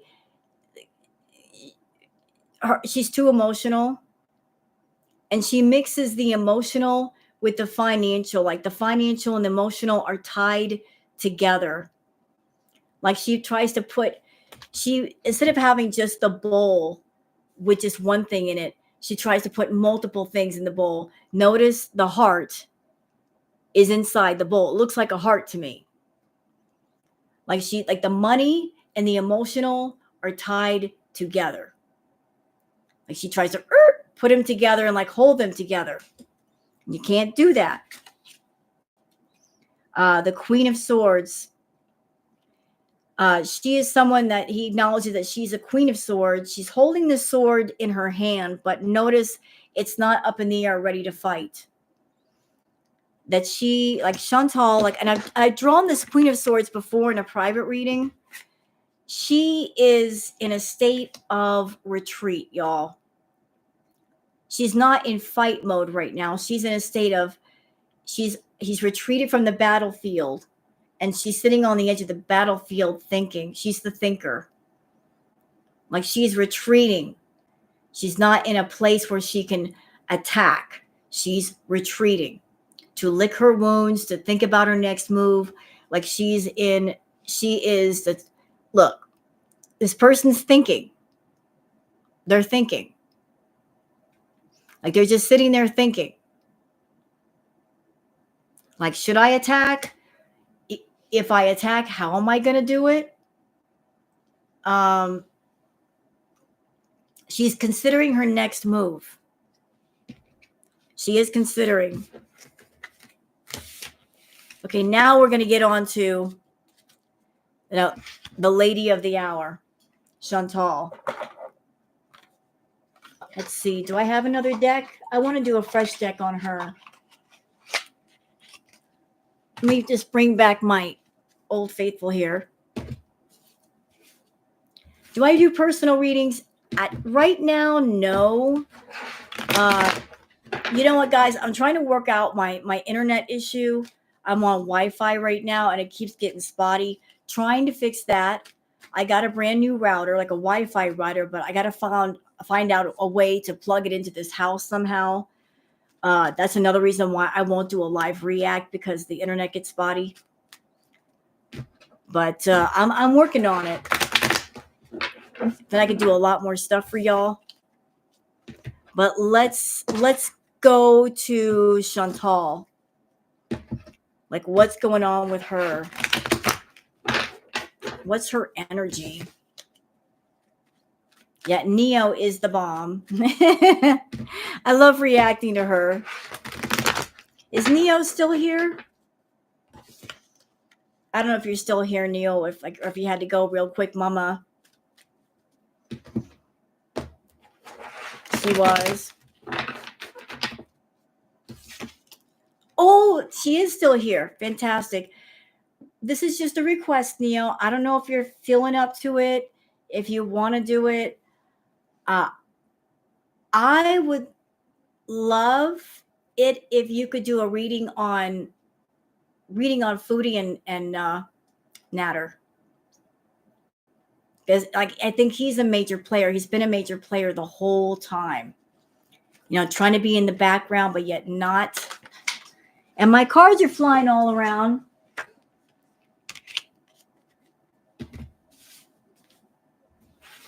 But I would love to hear. Thank you, Mia, for the super chat. I appreciate that so much. Love.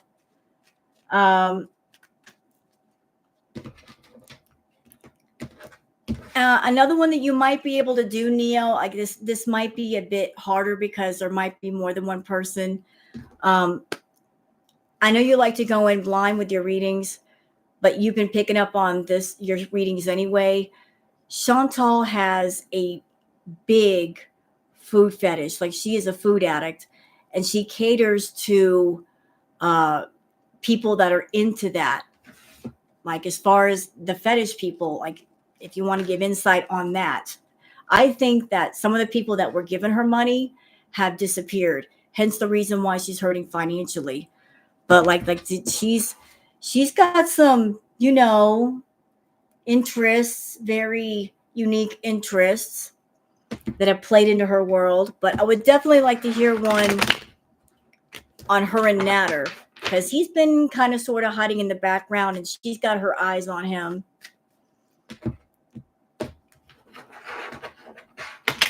Those of you that are wanting a personal reading, Neo does personal readings.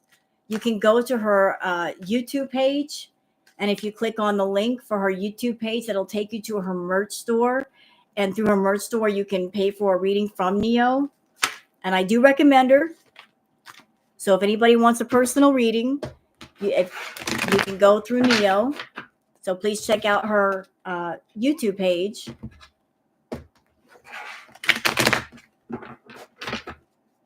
So if you want a personal reading, go to Neo. All right.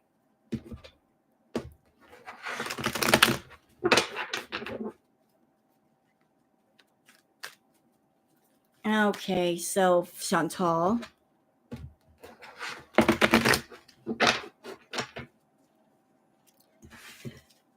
What's going on with you, Foodie? You know what? Y'all give me just a second. We got to cleanse these cards. We got to cleanse the cards for a minute.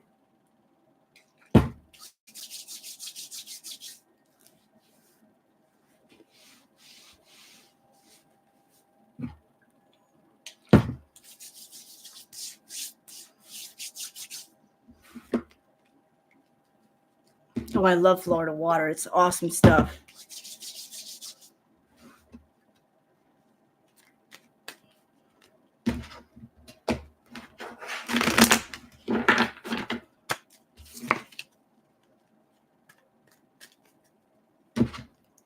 And for those of you that are enjoying the tarot reading, if you can give a thumbs up to the reading, would greatly appreciate that. You don't have to if you don't want to. Do what you want to do, but it would help other people to find my channel and also enjoy the readings as well. So thanks in advance to those who do that. But let me just get into Shantal. I deliberately saved her for last.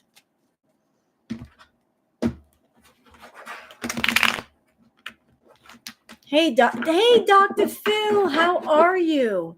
Boy, you've got some great timing. I was just about ready to read on Foodie. Welcome, sir. Dr. Phil has a great YouTube channel. Really enjoy his content. Y'all check out Dr. Phil.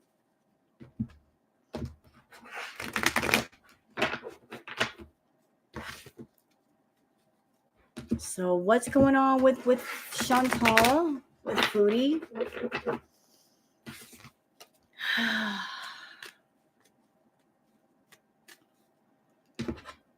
What's her energy? What is Foodie's energy?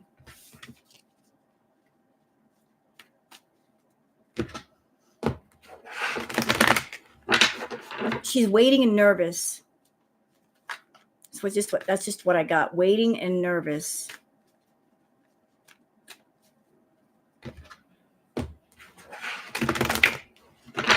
She's raring to go. She's raring to go. She's not left. I don't think she's left yet. She's raring to go.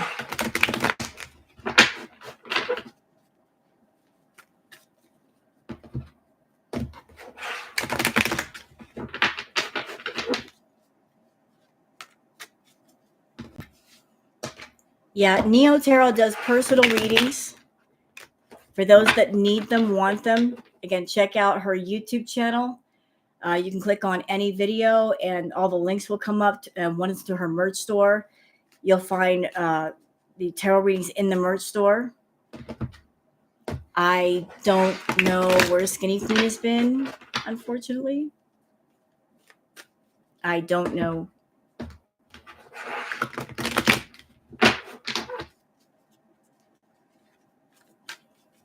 All right, we're going to do, this one is for Shantal.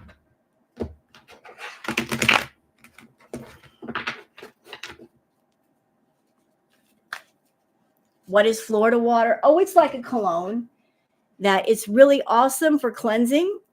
Like I got introduced to this stuff years ago by my godmother. It smells amazing. And the moment you put it on, you just feel lighter.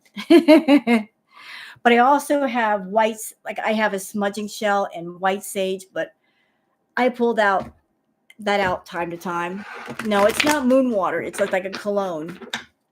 Yeah, it's great for protection, for cleansing.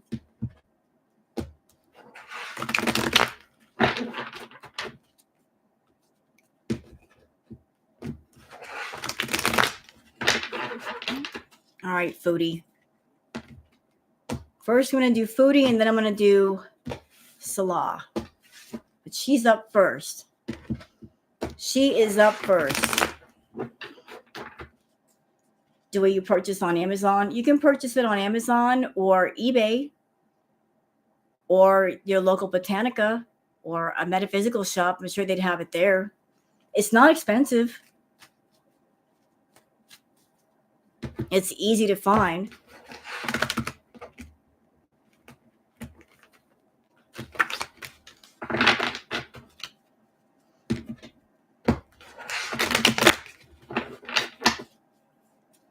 All right. Sorry that I'm shuffling so much, but I did a reading off these cards before, and I'm just making sure that they're clean. Hi, Fairy Nymph. You can use rose water if you want to. Hi, Miss Connie.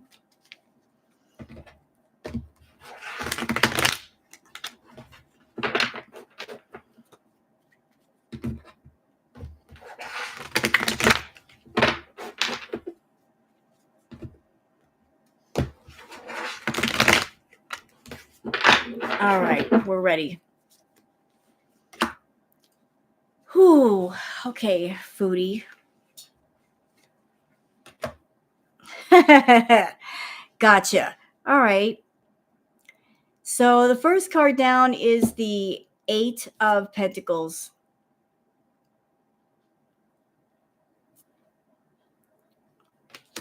Next card after that is the Hangman. She wants to get started on a lot of different things. But right now, there's a state of suspension. She feels stuck. Like hanging on by a thread, but still stuck. Like the feeling is like she's raring to go. Like she's got things in the works. Like wherever she's going, she's going to hit the ground running as much as she can run. But she's already making plans about wherever she's going, like what she's going to do, how she's going to make money. Like she's like the wheels inside of her mind are turning. They are.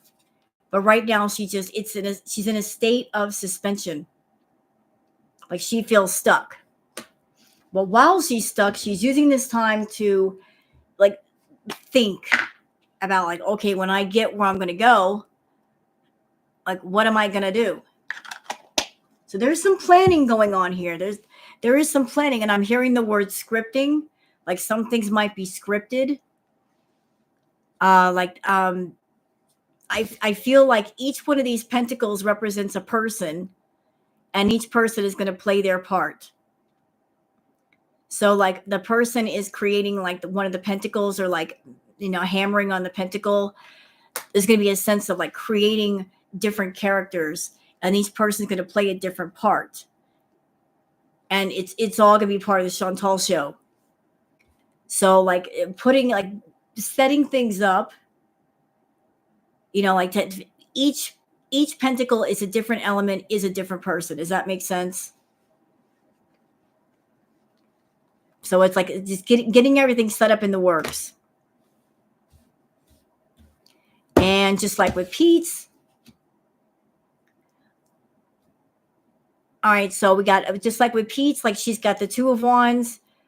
She's got the world in her hands, but she's looking out at I feel like with her, this card is different. Where Peetz's card, like the Two of Wands read differently for me, for him. Like she is looking out towards the water. Like it's almost like a sense of, I can't wait to get back. Like I feel with her, like, I can't wait to get back. Like the person is looking at, almost like looking down at the globe, because they're like, they're almost like they're looking towards a destination that they want to go. So she wants to go back. But there's a feeling of, I can't wait to get there. I can't wait to go. Like she's just, it's almost like a sense of a person waiting for go time. Like the moment the go time comes, they're like, hit the ground running. Okay. All right. Well, this makes sense why she's like wistfully waiting to go. Hello, Yellow Moon. This might explain why she's looking so wistfully over the ocean. Because maybe it's somebody she's thinking about.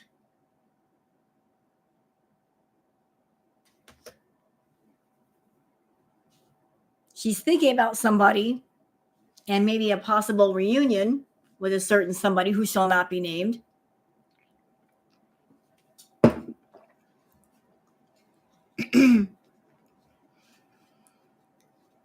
Let's see. So, like she's in touch with somebody. I think we can all guess who this is.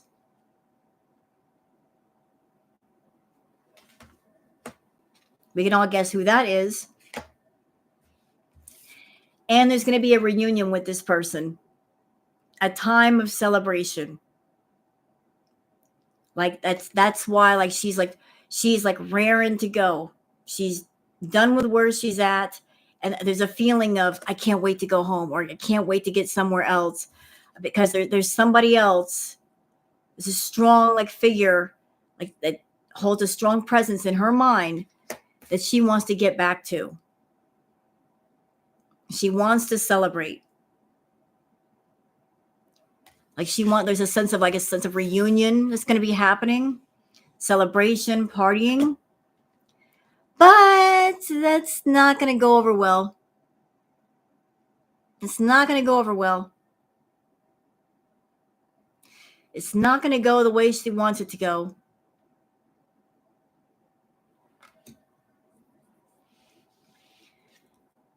But looking at the Three of Swords, it's hitting me different right now. I think the Three of Swords is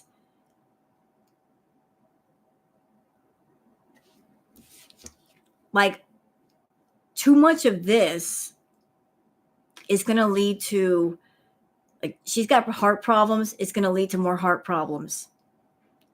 Like her heart is going to be under tremendous strain. Like she's really going to go overboard, because she's going to be in a place where she has no control. It's like the spirit is saying, it's like letting a bird out of a cage It's been in a cage for too long. Like at first, the bird is going to go crazy because it hasn't flown in years. It's going to go wild. It won't know what to do with itself. That will be Shantal, and it's going to put a strain on her heart. Like she's going to get a lot of pain in regards to her heart. It's not just going to be emotional, it's going to be physical as well.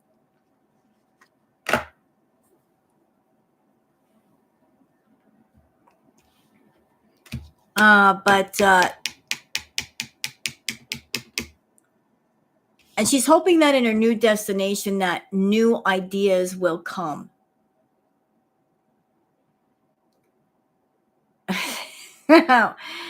you know what? How do you say your name? Worshinifer. Did I say it right? I hope I said that right. But she's hoping that in her new environment that ideas will come to her. Like the creative juices will flow. Like it'll revitalize her. Like this being in her element and being able to be herself, that she can be free to be herself. Like I feel like the person on the horse represents creative freedom, independence, being able to be yourself, and the knight is holding the wand in its own hand. Nobody else is holding the wand but the knight. So it's like I've got creative control over myself. I've got creative control with what I do. And I'm just going to take this wand and I'm going to ride off with it. And so she will. And she thinks that by doing that, that she will be the Queen of Wands. That this will lead to this. You know, like just so like she's going to be taking or attempt to take her independence and freedom back. Okay, hold on. She's gonna be trying too much. She's gonna be trying a lot of things. And with this card, we've got the Eight of Wands. Just too many things up in the air. Too many things. She's gonna be doing too much, and that's gonna lead to this right here. We got the Nine of Swords. So she's gonna get overwhelmed really quick. Like she's gonna try to hit the ground running and just do too much. And it's all it's going to do is overwhelm her. She's going to figure out real fast that she cannot go at the same speed that she was at before she left Canada. Like she can't go 100 miles an hour these days. She's got to slow it down. Her body can't take just going to extremes now. We got the Five of Swords. Okay, you want to talk to me about the Five of Swords? Yeah, like she's going to try to get the drama started again with people. But the thing is, people aren't going to care. Like she's going to try to keep the profits going and make the money happen by fighting with people. But the people she's going to try to fight with, after a while, they're going to say, nah, I don't want to fight. I don't care. I don't care. Like there's a sense of this person in the front saying, like, they're looking over the other people going, like, where are you going? Why don't you want to fight with me? And the other people are saying, I'm good. There's a sense of like not being interested enough to fight with her. So it's like there's a feeling of disappointment of like, I thought you wanted to fight. I gathered up all these swords. Where are you going? But nobody's going to want to fight with her. Like the drama, they're going to see it for what it is. And they're going to say, I don't want to fight with you. I just don't want to fight with you. They're not interested. They're not engaged. Then we have, let's see. Ooh. Oh, this is not good. So we've got the King of Swords. She may not want to fight, but he who shall not be named, he does want to fight. His sword is up. He's ready to fight. Like he's going to be bringing, okay, the bossy emperor attitude. He's going to be lording over Shantal. He's going to be bringing that bossy, you do what I tell you. I do things my way. That's gonna be happening, and she's gonna be thinking, that's what I want. I want Natter. Oh, my favorite card just popped up. My favorite card just popped up. I love this card. I really do. It's my favorite card of the tarot. This is my absolute favorite card of the tarot. This is. So she's going to, it looks like she's going to be trying to attach herself to Natter and giving him control and him being the more dominant one. And she may be thinking, this is what I want. I'm so happy that I'm giving him control again. But it's going to lead to this. It always does. They always circle back around to this. There are brief moments of sunshine, but then longer moments of storm. So it always leads back around to the tower. Can't get away from the doggone tower. And once again, fate's gonna, like, this is gonna happen. This right here. And then she's gonna be at the crossroads again. And the crossroads are gonna say, look, are you miserable enough? Are you sad enough? Have you cried enough tears? Have you gotten mad enough? Have you pulled every hair out of your head? You have? All that's happened? Are you done? If you're done, then the world opens up to you. If you're not done, we're going to go right back to this. I mean, you pick. Do you want this or do you want that? You got to pick one. You got to pick one. You're running around in circles. You can only pick one. And this is one of her obstacles. This is one of her obstacles. She has got some darkness floating around her. She's got the devil of addiction around her, controlling her inside of her head, inside of her soul, and it won't let her go because she doesn't want to let it go. She's holding on to it. She's embracing it. Like it rules her. And this is shouting out at me right now. Okay, so you got the picture of the two women, correct? In the front, but they're really, really small. The demon, the addiction demon behind them is much, much bigger. Yeah, you guys notice the size difference? So the addiction demon is larger than the women in front of it. Like her addiction demon is huge. It is enormous. It is on top of her. It is inside of her. It is controlling her. It is mastering her. She's not riding the horse. The horse is riding her. It has enslaved her. It's telling her what to do. And it's ruling her. So her addictions are stronger than she is. They're much stronger than she is. They are mastering her. And those are forever going to get in the way of her path.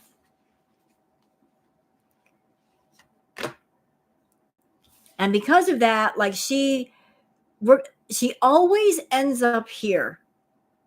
This is always the case for her. Like she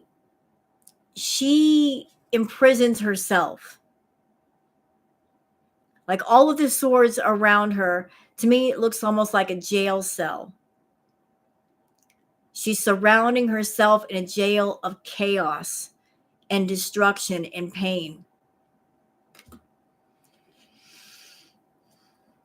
She surrounds herself with conflict, and then she binds herself with the same and blinds herself to everything that she's created and has been created around her. No, not Chantal's declined debit card.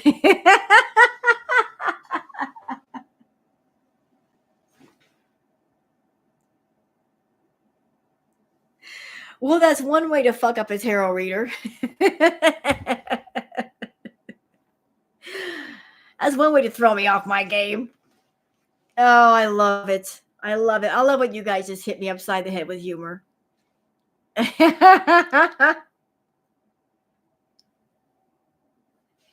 You did not just come in here with Chantal's declined debit card.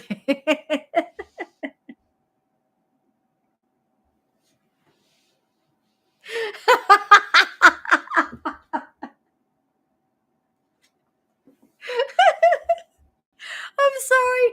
I'm dead. Oh my God. Help. Fucking help. No, you didn't. Oh my God. Yes, Neo Terror was in here. Oh my God. Somebody fanned me down so I could talk. Oh, I can't. I can't. Chantal's declined debit card. All we needed here now is Chantal's unfinished sentences.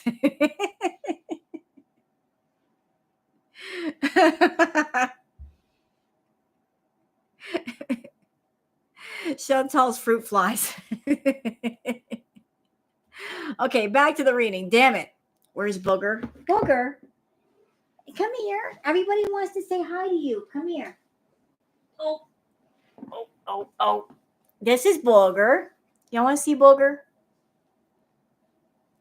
This is Booger Kitty. This is my queen. That's Booger. Say bye, Booger. This is Booger Kitty.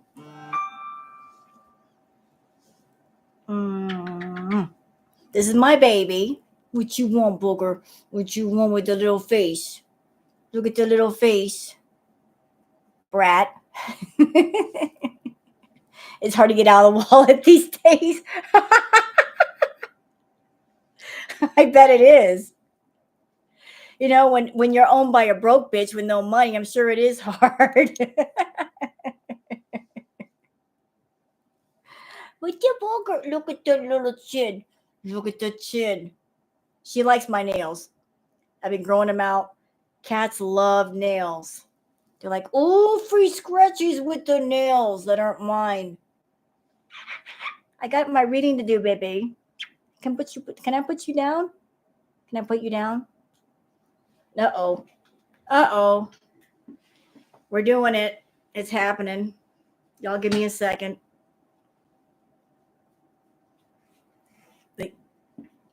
This is my life.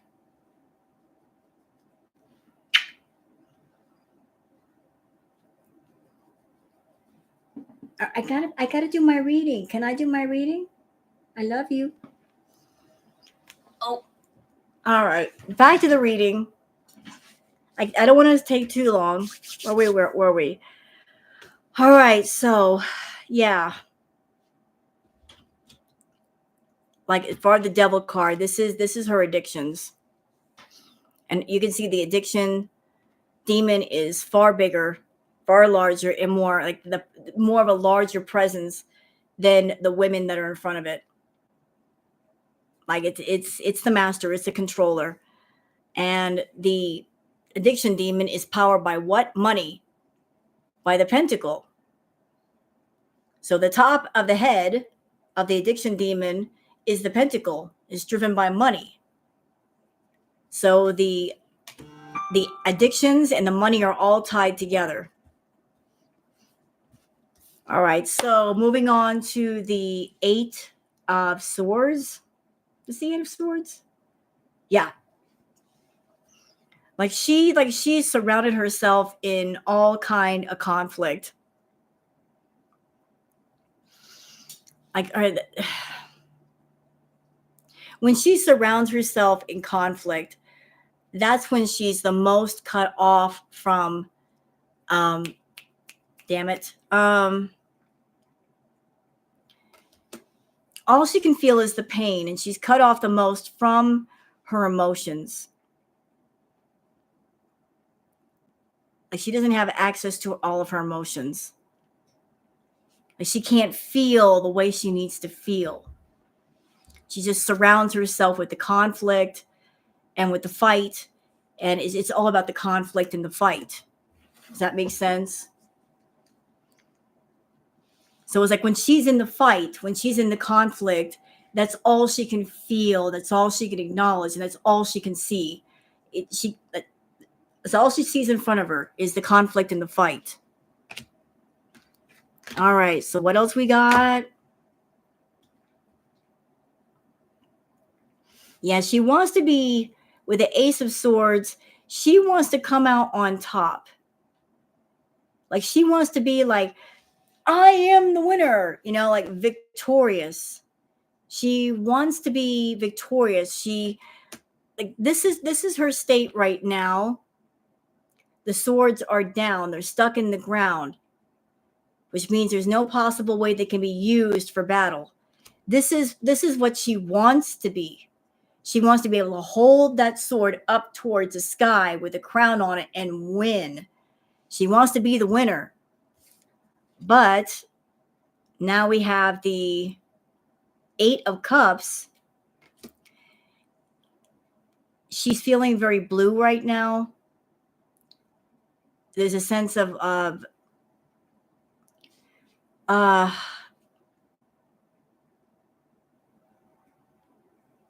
she's unsure of the future. Very unsure.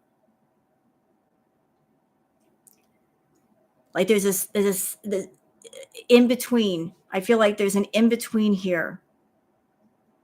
Like she's in between places. She's in between places, like this between 2 different areas, like between one space and another space. She's like in the in between place. What that drawing painting of me and Booger Rose? What drawing painting? Huh? I'm just confused. So she's in the in between place of like, I can be over here or I could be over there. And she's feeling very unsure right now with the moon. Like the moon is looking at her like, I don't know, girl. I don't know. Like she's looking towards the mountains. Like the mountains are far away. She's not sure if she can climb those mountains. And I feel like this person has just a stick in their hand. Like all I've got is a stick to climb these mountains. That's all I got. And I know I need more. So feeling very, very unsure. No, Emma, you weren't feeling rude at all. Change is coming, y'all. Change is coming. It's going to take a while. It's going to take a while. Like their death is the end of something, the start of something else. Okay, what does that have in reference to? Okay. Let me look. So there's the death, and then there's the Page of Pentacles.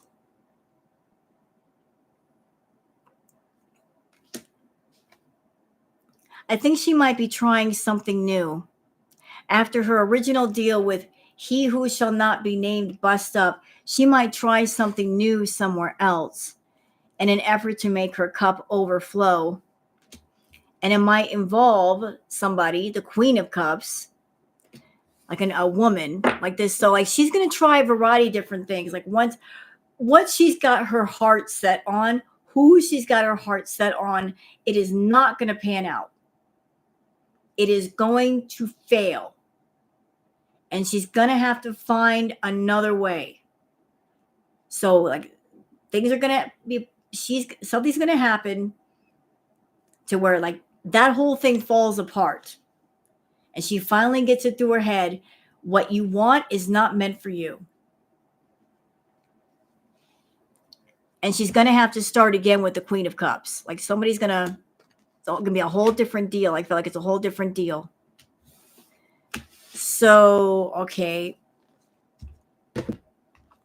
Let me just shuffle these cards real quick. What do we got?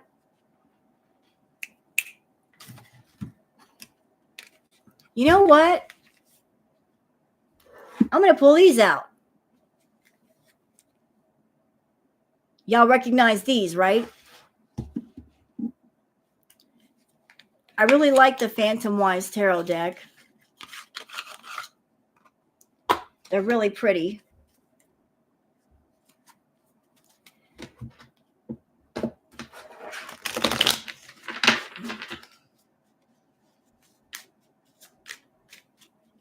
So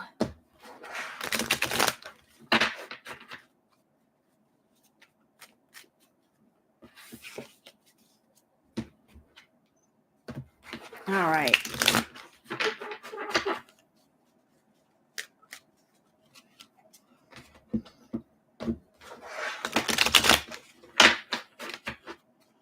Speaking of he who shall not be named, that guy,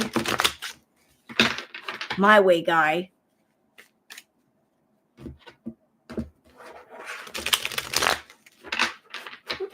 look what's going to happen with them. You know what? Wait a minute. I'm going to put that away for a minute. Da-da-da.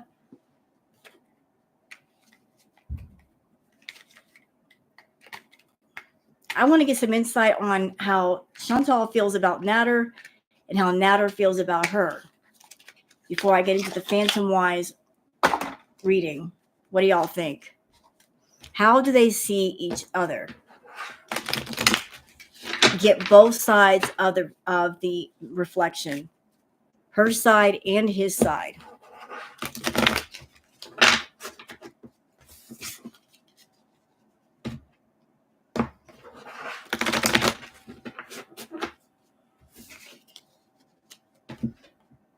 All right, so how does Shantal see Natter?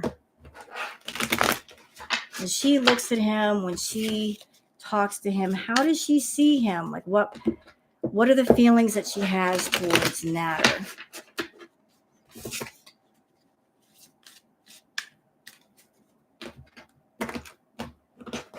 What's her point of view about Natter? Thank you, Yellow Moon, for the gifted memberships. Appreciate that. Thank you so much. You're awesome. That is so sweet.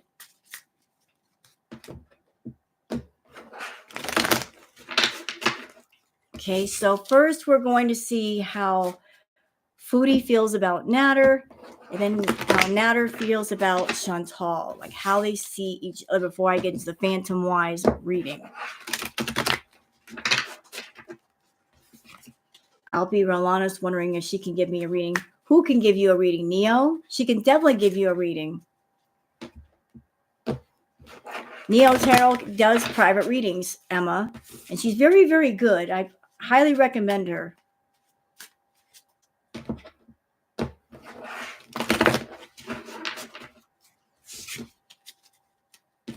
Me? I can't really do personal readings right now, but Neo does them. If you'd like to check her out.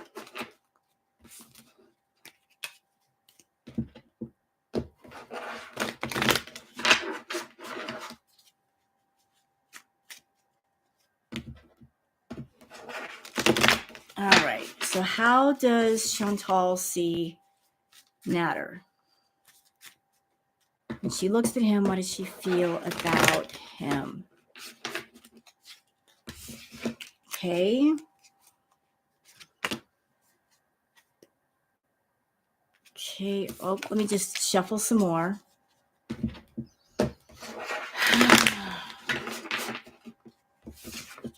What do you see when you see Natter, Shantal? What are your thoughts?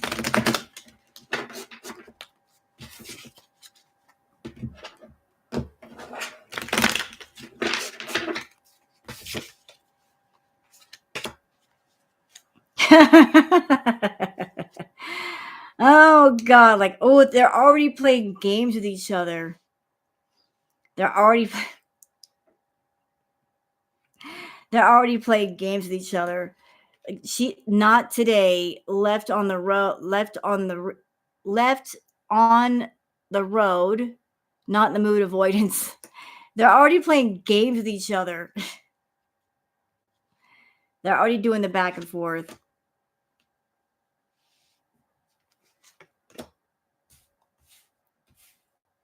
Let's see. She feels like Natter somehow he's leveled up, lessons learned, acquired wisdom. So she's looking at Natter, and maybe she like the feeling from her to him is that like in the time that she's been gone, he's learned some lessons and he's leveled up, and he's not the same person that he was when she left Canada. She's also like a vacation, romantic getaway, spending time together, enjoying one-on-one time. So she's looking forward to reuniting, and it feels so good. That's the song that just popped in my head. Like she is like looking forward to some like some time. What? That's the song that popped in my head. Don't yell at me. I'm just singing what Spirit was singing. Don't yell at me. I know I can't sing. Don't bring it up. We're just moving on now.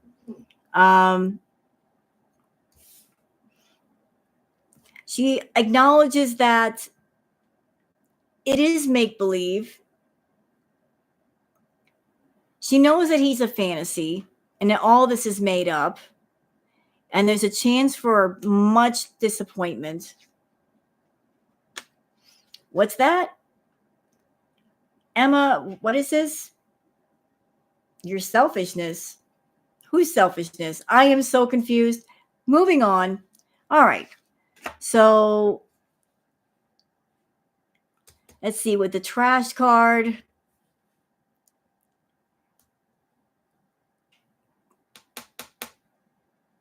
Like, I think she's having trouble reaching out to him.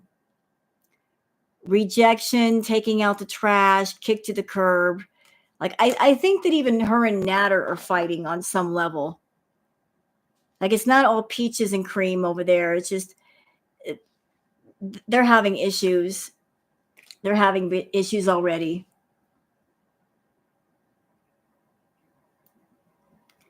All right. So, like, with the high road, unbothered, brushing it off, moving past it. Like, she's trying not to go back to Natter, but like the temptation is there.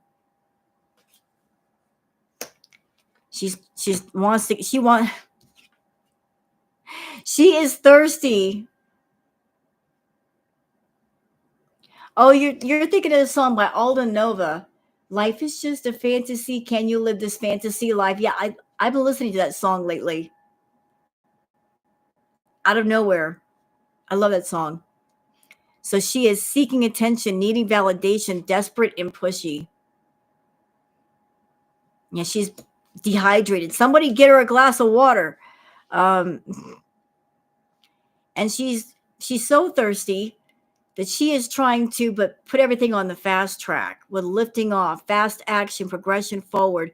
The wait is over. Like she is raring to go. She is wanting to go see him. Like she's just foaming at the mouth to get to Canada, y'all. Yep, all the feels, all the feels. Deep love, soul connection, like this, that's her boo-boo. She wants to get back there. Yep, and she wants to she knows it'll create drama. She don't care. Yep, yearning, missing somebody, romancing. Like this is where all the feeling is. She wants to get them feelings back, and she's look. She's willing to do what it takes to be near him, and that includes pulling some dirty moves on some people. Not dirty money, illegal activities, thievery, laundering. She's willing to do whatever it takes to be near him, and that means lie, cheat, steal, by hook or by crook. She's going to be near Natter. So now that we've seen that, okay, how does Natter see her? You like this deck? This is the where's the box, Mama? Here, I'll show it to you. This is the What's the Tea Oracle cuffing season. Cuffing season. There we go. So that's the one. Okay, where was I? Okay. How does he see Shantal? Let me use the same deck. Yeah, Neo Tarot was here. Like she is so awesome, and she's like sticking around. I love you, Neo. And I love it when you shout me out in your videos. I'm like, hey, girl. You say, hey, Rose. I'm like, hey, girl.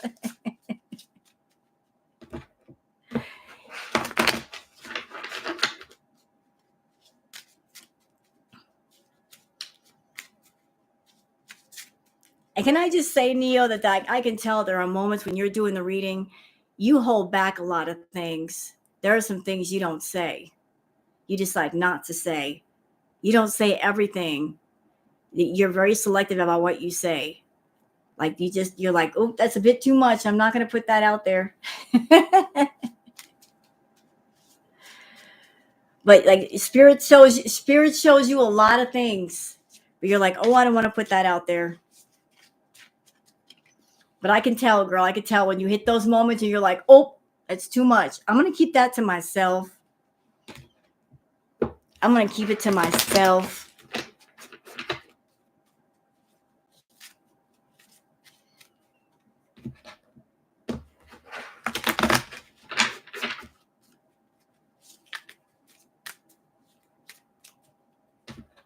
So I got you.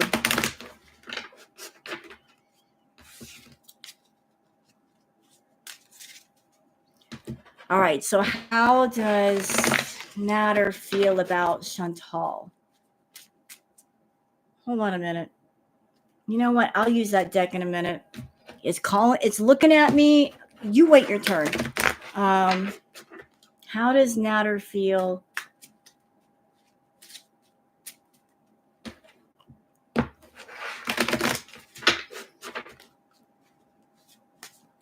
How does Natter feel about Chantal?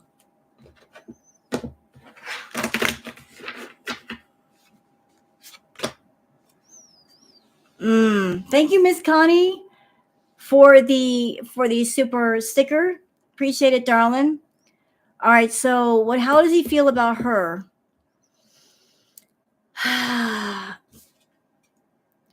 Backtracking, regression, revisiting the past, going back on something. He feels like she wants to go backwards, like she's trying to hold on to the past and also recreate the past. Like if you look at the picture of the person, like they're bent over backwards, like I will bend over backwards for you. And this person is bent over backwards for a man. So like this woman, like she is bent over backwards for a man. So just trying to, impress the man or have the man in her life. I'll bend over backwards for you. Like she is backtracking, just trying to recreate something that's already happened, recreate something of a certain energy that was once in her life, and she's trying to bring it back around. But you can't put lightning in a bottle. There's no putting the lightning in the bottle. Lightning's in the sky for a reason. It flashes in the sky for a half second, then it's gone. You can't put it in a bottle and save it. And that's what she's trying to do. So she's trying to recreate something that was financially successful and also to keep him around. And it's like, no, like he looks at her as she's trying to pull on the nostalgia ribbons and it's just not working. Oh shit. All right. There we go. Ooh. Ooh. Oh my. Uh-oh. Somebody's been caught. Somebody got caught. Who got caught?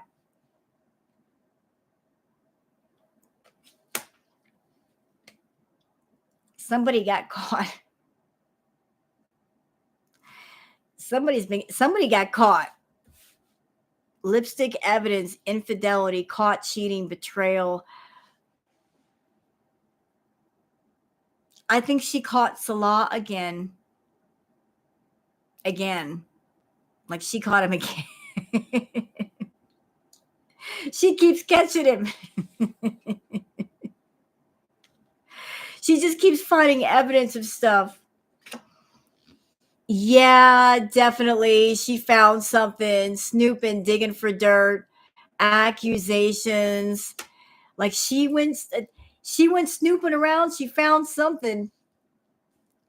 Y'all remember when I said, like, remember when Chantal said that she took his wallet? I think she found something in his wallet. She took the whole wallet for a reason. She went snooping around in that wallet. She found something there. But he feels like she plays detective. Like she's always snooping around, digging for dirt, accusations, like looking for stuff. Like, yeah, asking for a friend. um, he feels like she is a penny pincher. She's a bit of a miser. She's got financial struggles, saving up. Like her money is very, very tight. Yep. She's got kinky ways. Ooh, child. She got some kinky ways. And he knows about them too. He also feels like she's got a giving heart, showing love, caring actions, selflessness gestures. Like she gives. She is very giving.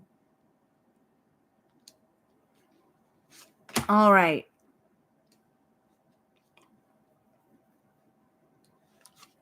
That she's moving around in a heart fog. Like her emotions are very, very cloudy right now. Like she needs to do some adulting. She needs to get herself together and do some adulting. Neo, are you still in here, love? What is this card keeps coming up? What is going on with this baby card? There it is. Look, what in the hell? That's the second time tonight that knocked up card has come up. You know what? I want to know more about that knocked up card. Hold on. We got to explore this. Knocked up for what?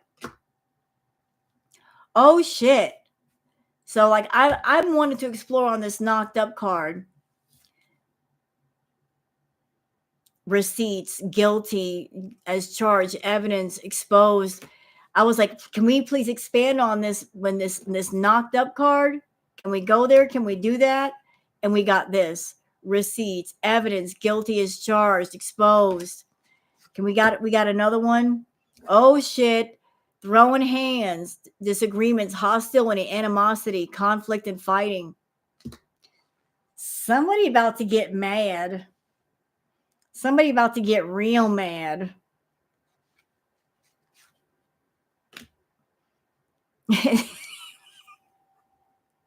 And after the mad, somebody's going to have zero fucks.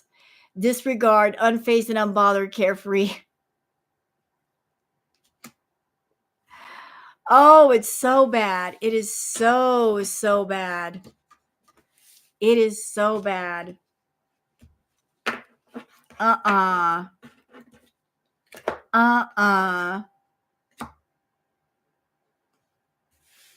And the spiritual world this is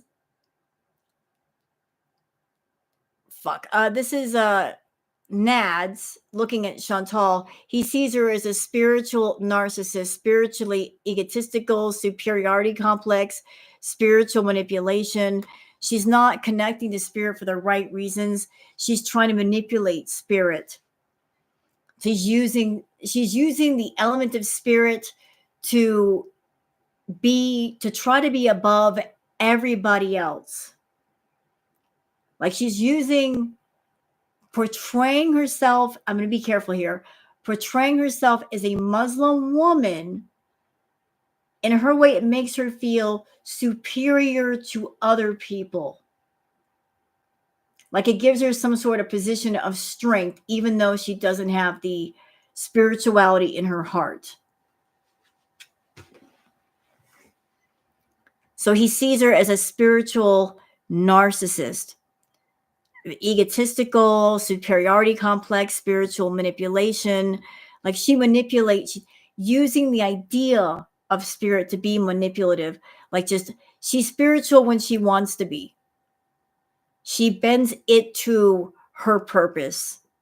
Like, when she wants to be Foodie Beauty, she's Foodie Beauty. When she wants to be Miriam, she's Miriam. She uses Miriam as a shield against the consequences of her actions, if that makes sense.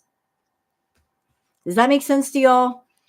Like, what she wants to do bad, but then hide behind Miriam to escape the consequences of when she acts like Foodie Beauty. And like, there's going to be a light bulb moment, feeling inspired, insightful awareness, sudden realization. Like, it's going to dawn on him, like, what's going on here? And then it's going to, like, this thing's going to fall apart. Sorry, not sorry. Unremorseful, avoiding accountability, neglecting responsibility. Yeah, things are going to fall apart between those two real quick. Like, it's not going to take long either. She's going to probably end up coming back to Canada with stars in her eyes, thinking, oh, like, I could just go see Natter. And she's going to party her face off with him. But then everything's going to go, you know, she's going to come down real quick when she realizes, oh, he don't love me. He don't love me. No, stupid. He doesn't love you. That's why you're paying for everything again. So, like, it's going to fall apart. It's going to. And let's see if I can bring another Oracle deck out. I got another one here. Let's look at me in the... You know what? I've got my Phantom Wise deck. What does the Phantom Wise deck say? I had it just sitting here, staring me in the face. This is another deck that I'm using, Neo. It's a bit unusual, called the Phantom Wise Tarot. It's a bit unusual, but I like it. Let's see. Got any further insight about Natter and Shantal?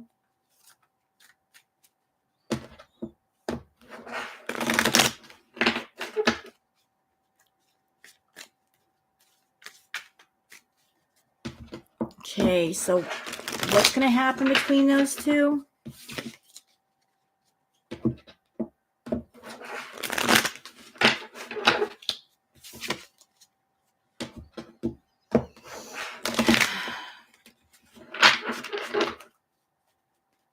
Where does DS fall in all this, though? Doesn't he still live with Dee Dee?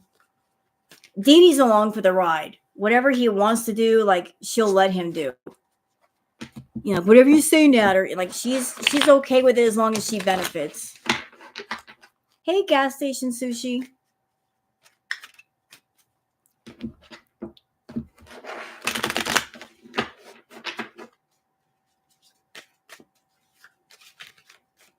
I mean, I've been telling you guys for the longest. I think that Chantal's been sending money to Natter the entire time. She actually gives more money to Natter than she does Salah. I feel like she gives a lot of money to Natter. The share that goes to Natter is bigger than it is to Salah.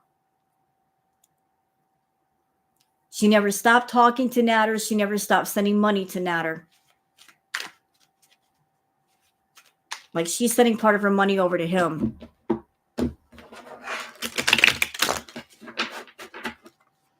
Why do you think he's doing all these hits for her?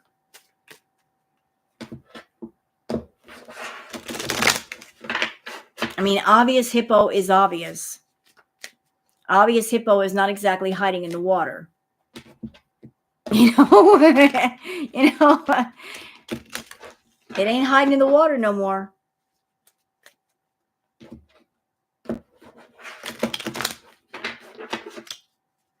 All right, so, like, what's going on with these two? Any further insights here?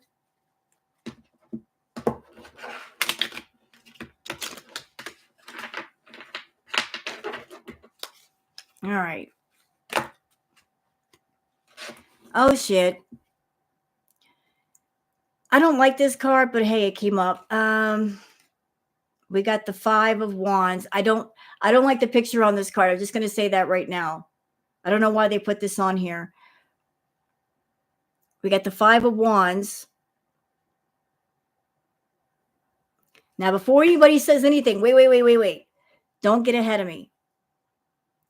This is how I'm taking this card. With the Five of Wands, I'm taking it as, okay, between him and her. Chantal is going to just pull up anything and pull it into drama. She's going to bring up the cat shit. She's going to bring up whatever shit, like emotional issues. Like she's going to bring up whatever that hurts. Death card again. Death card again. There's a sense right now that she's hiding. She is in hiding. She's got the umbrella covering her face. She is in hiding. Like, I don't want anybody to see me right now. I don't want anybody to know that, like, what's going on with me. The sense of deliberately hiding her face and trying to create a sense of mystique about what's going on with her, like, and to build up the anticipation. She's trying to build up the anticipation. Yep. And because like she feels like if she builds up the anticipation with the death card, like, let me hide myself away. Let me lock myself away. Like the death card is sitting on a wall. But they're sitting kind of prim and pretty. Like, I'm just going to sit here and I'm going to make you wait to see me. All of you peasants, I'm going to wait to make you see me. Because then when she reveals herself, like, ta-da, I'm here. I am here. I have arrived. So hiding herself for now so she can reveal herself later. But it's not going to be without difficulty with the Four of Swords. Like, her health is bad. It's really, really bad. Like this, she's going to be doing a lot of lying down. A lot. Like I feel like she's going to have a lot of physical difficulty. Like she can do a lot more sealing. A lot more sealing. Y'all look. Is a person of like, I don't want to get up. I really don't want to get up.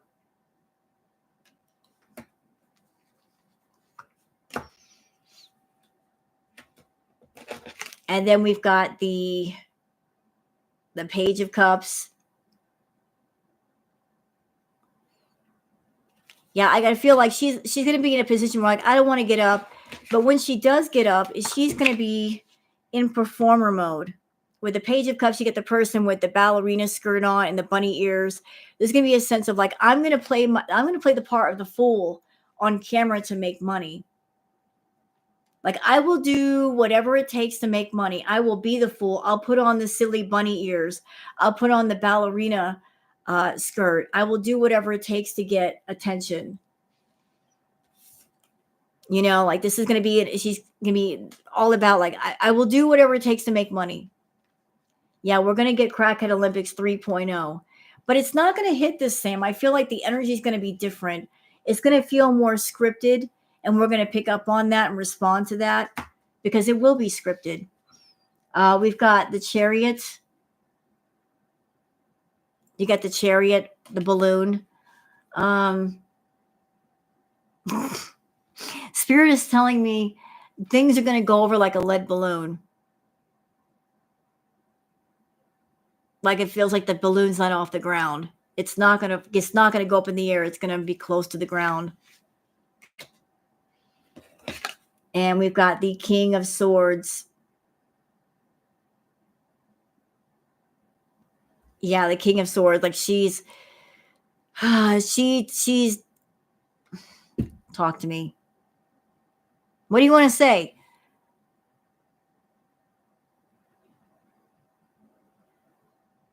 I feel like the King of Swords is saying, I don't want to fight. But the King of Swords does not want to fight. Like I got the sword in my hand, but I don't want to stand up and fight. I just want to sit here, hang out.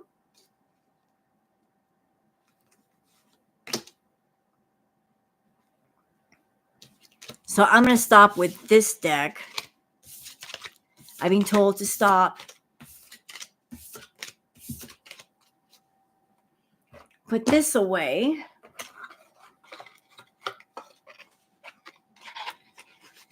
All right, what else? So I covered Salah, Shantal, Natter, Shantal. Did I forget any? And I got Peetz. I don't want to think about Julia being gone. That will make me upset. I will cry. Did I forget anybody?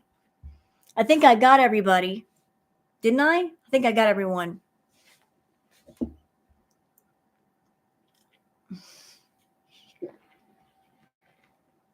Chantal's broken channel. No. Which one? Chantal's broken channel. For the funny. Chantal's broken channel. I don't know how I'll be able to do like a faux tarot reading on that. What should I? This might be the part of my tarot lives where I do the fake tarot reading. So what should I do it on? I don't know if Neo's still here. Neo, I do this thing now and I close out my tarot readings, my real tarot readings with like a made up story time one, and I pick a funny subject, and it's just to make people laugh with the tarot. So we like end on a high note. It's me. Did that?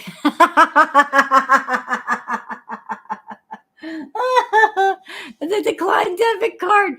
No, no. You know what? Why not? Why not? Why not do a reading on the declined debit card? That poor thing. Why not, poor thing? Well, she doesn't have a broken plane seat yet. She hasn't flown anywhere. So let me just I have this deck, the True Crime and Conspiracy deck. Yeah, thank you for spending some time over here with me, Neo. I really appreciate it. This is like a treat. I don't know how long you'd stay, love. Hello, Atlantis Mermaid. But French Fry Girl might be doing, she wanted to do a live where she was featuring your last reading of Chantal, Neo, but due to circumstances not within her control, I don't think she was able to do it, but she might do it when she comes back. So you might wake up and have a whole bunch of new viewers on your channel and be like, what the hell? Where'd all these people come from? From French Fry Girl. Because her channel is much bigger than mine. She's like at 30,000 subscribers. I'm only at less than 6. So she's got a much bigger channel than me. But she talked you up quite a bit.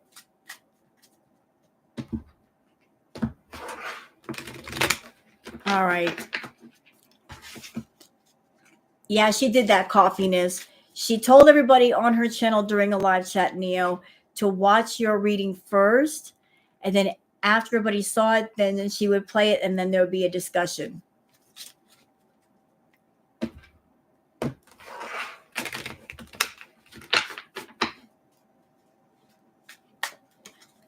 All right. So this reading is, for those who are new here, this reading is strictly for fun. It's completely made up. This is fake. This is just for humor. We're combining tarot and humor and story time. Like this is, for those of you who are wondering, like, what the hell is this? This is me just making shit up with the tarot. This is me doing like a form of story time. This is not me disrespecting the tarot at all. I do have respect for tarot and tarot readers. This is just a fun way to close out my tarot lives.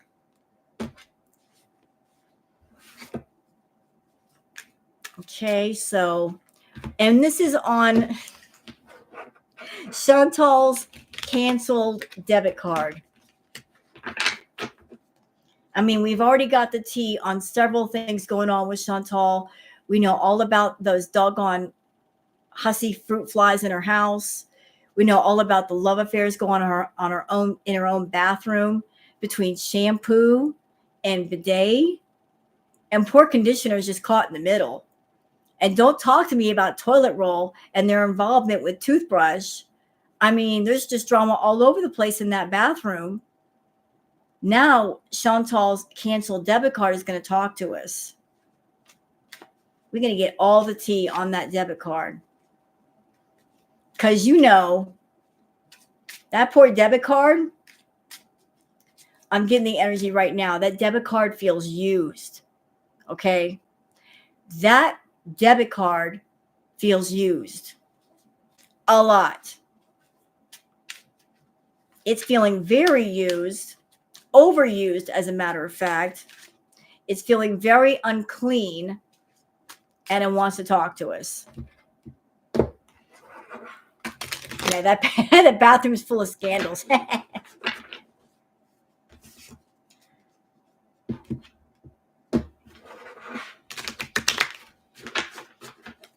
You know what? Soap was sitting next to shampoo and conditioner, and Soap reached out to me and said, I got some stuff I got to say.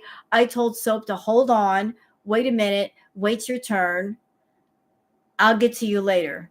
So Soap might actually come back a little later and give us some tea, but this is not now. We're talking about canceled debit card. Canceled debit card's got something to say.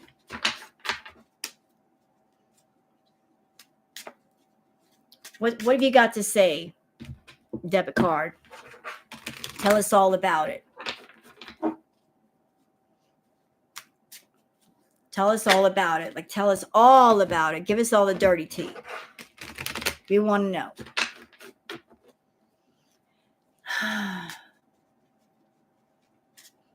Debit card feels worn out. I feel like debit card is worn out. Debit card is saying it wants a replacement. It's tired of being handled. It doesn't like it's saying, don't touch me. It doesn't like people putting their hands on it, especially her hands. It doesn't want to be touched anymore.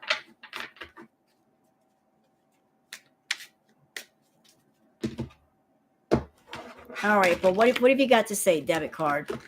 All right, we're going to get started with this.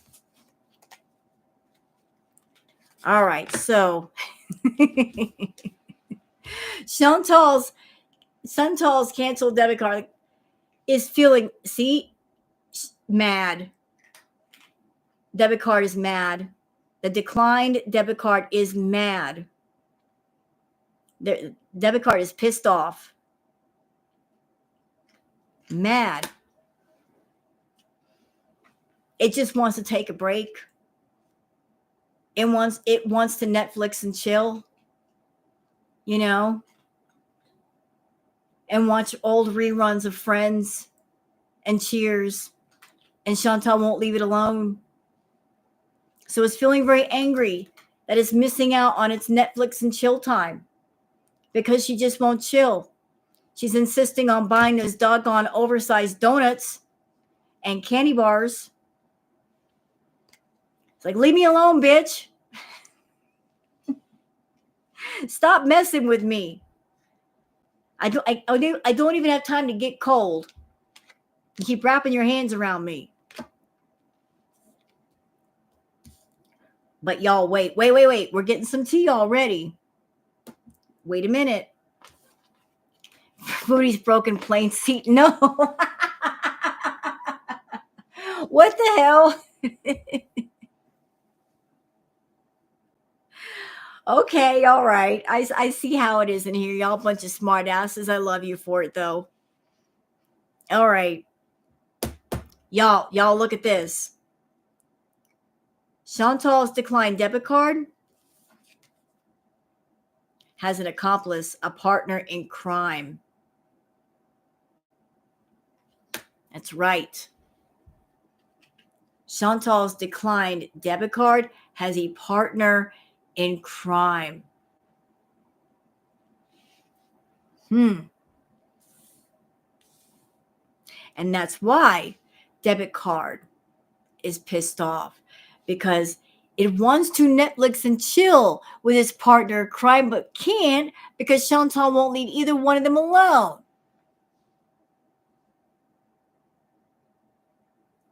And the partner in crime is Chantal's canceled Visa card.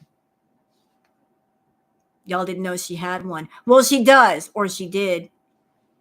So that's the partner in crime. That's right.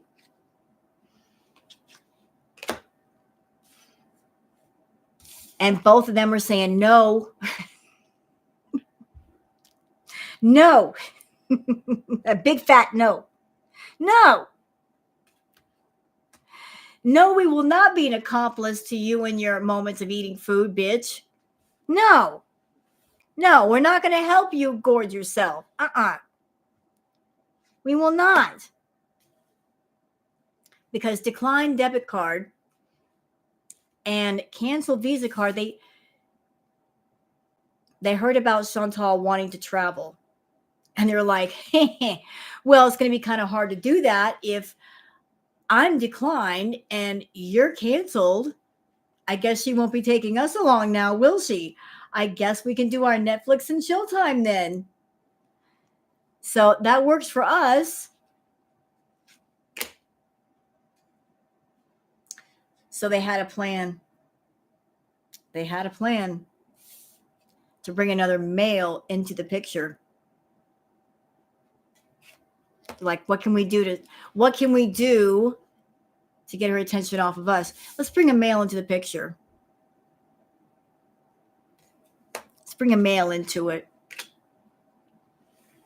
You know? And Chantal could put this man under surveillance. That's right. So they put things into play where Chantal put a man under surveillance. You know, when she's looking at this man, she's not looking at her wallet. So see how that works? They're like, you put your eyes on that and you're not looking at us. But they had some intuition.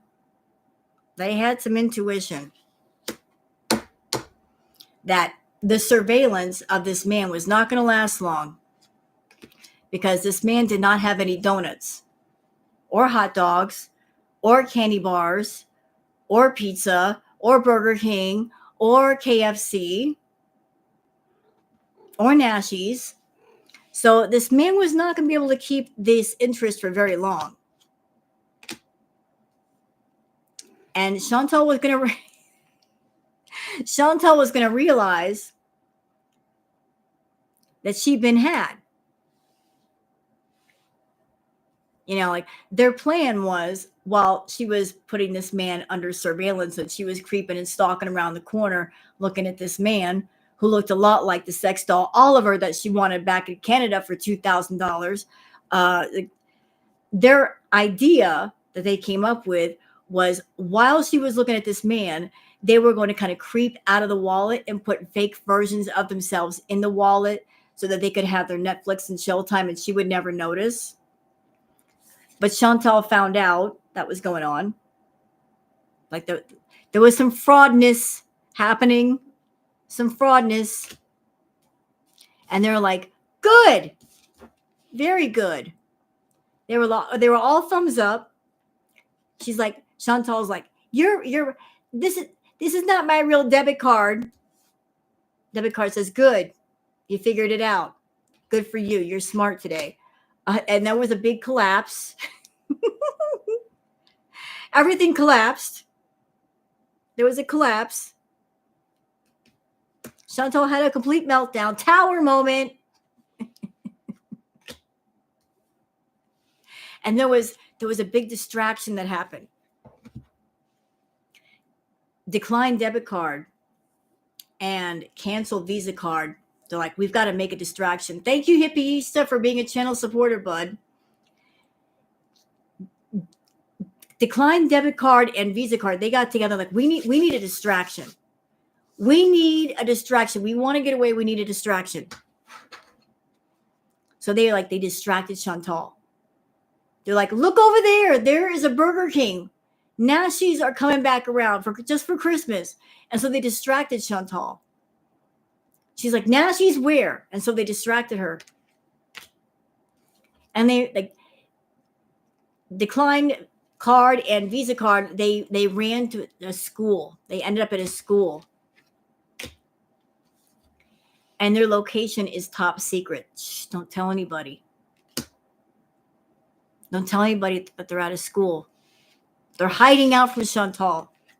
Hiding, I tell you. They're hiding. And there is much healing to be had from the hiding. And declined debit card is in need of a caregiver. Poor declined debit card is in need of so much care. Getting therapy, lots of therapy. You know, poor debit card lays on the couch talking about all the horrible moments of being held in a human hoof. It just has to go through therapy for that. And poor debit card just wants to cover it all up and move on. And cancel Visa card says, you know what? Just wants to set everything on fire because cancel Visa card is a pyromaniac. So like, set everything on fire. I don't care. Set the whole world on fire.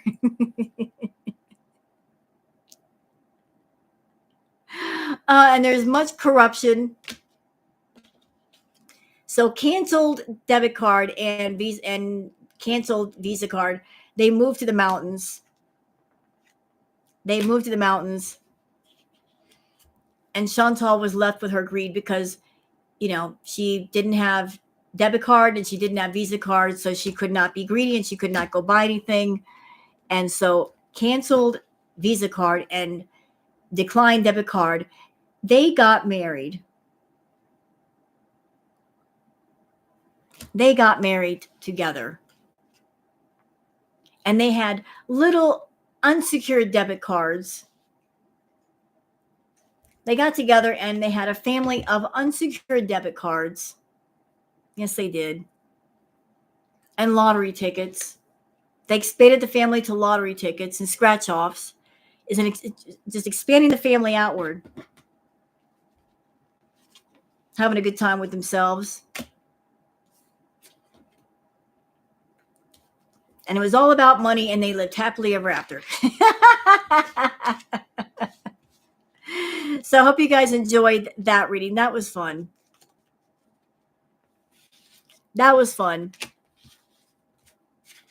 I know that's weird, Neo, but like that's just a funny way to end out the readings.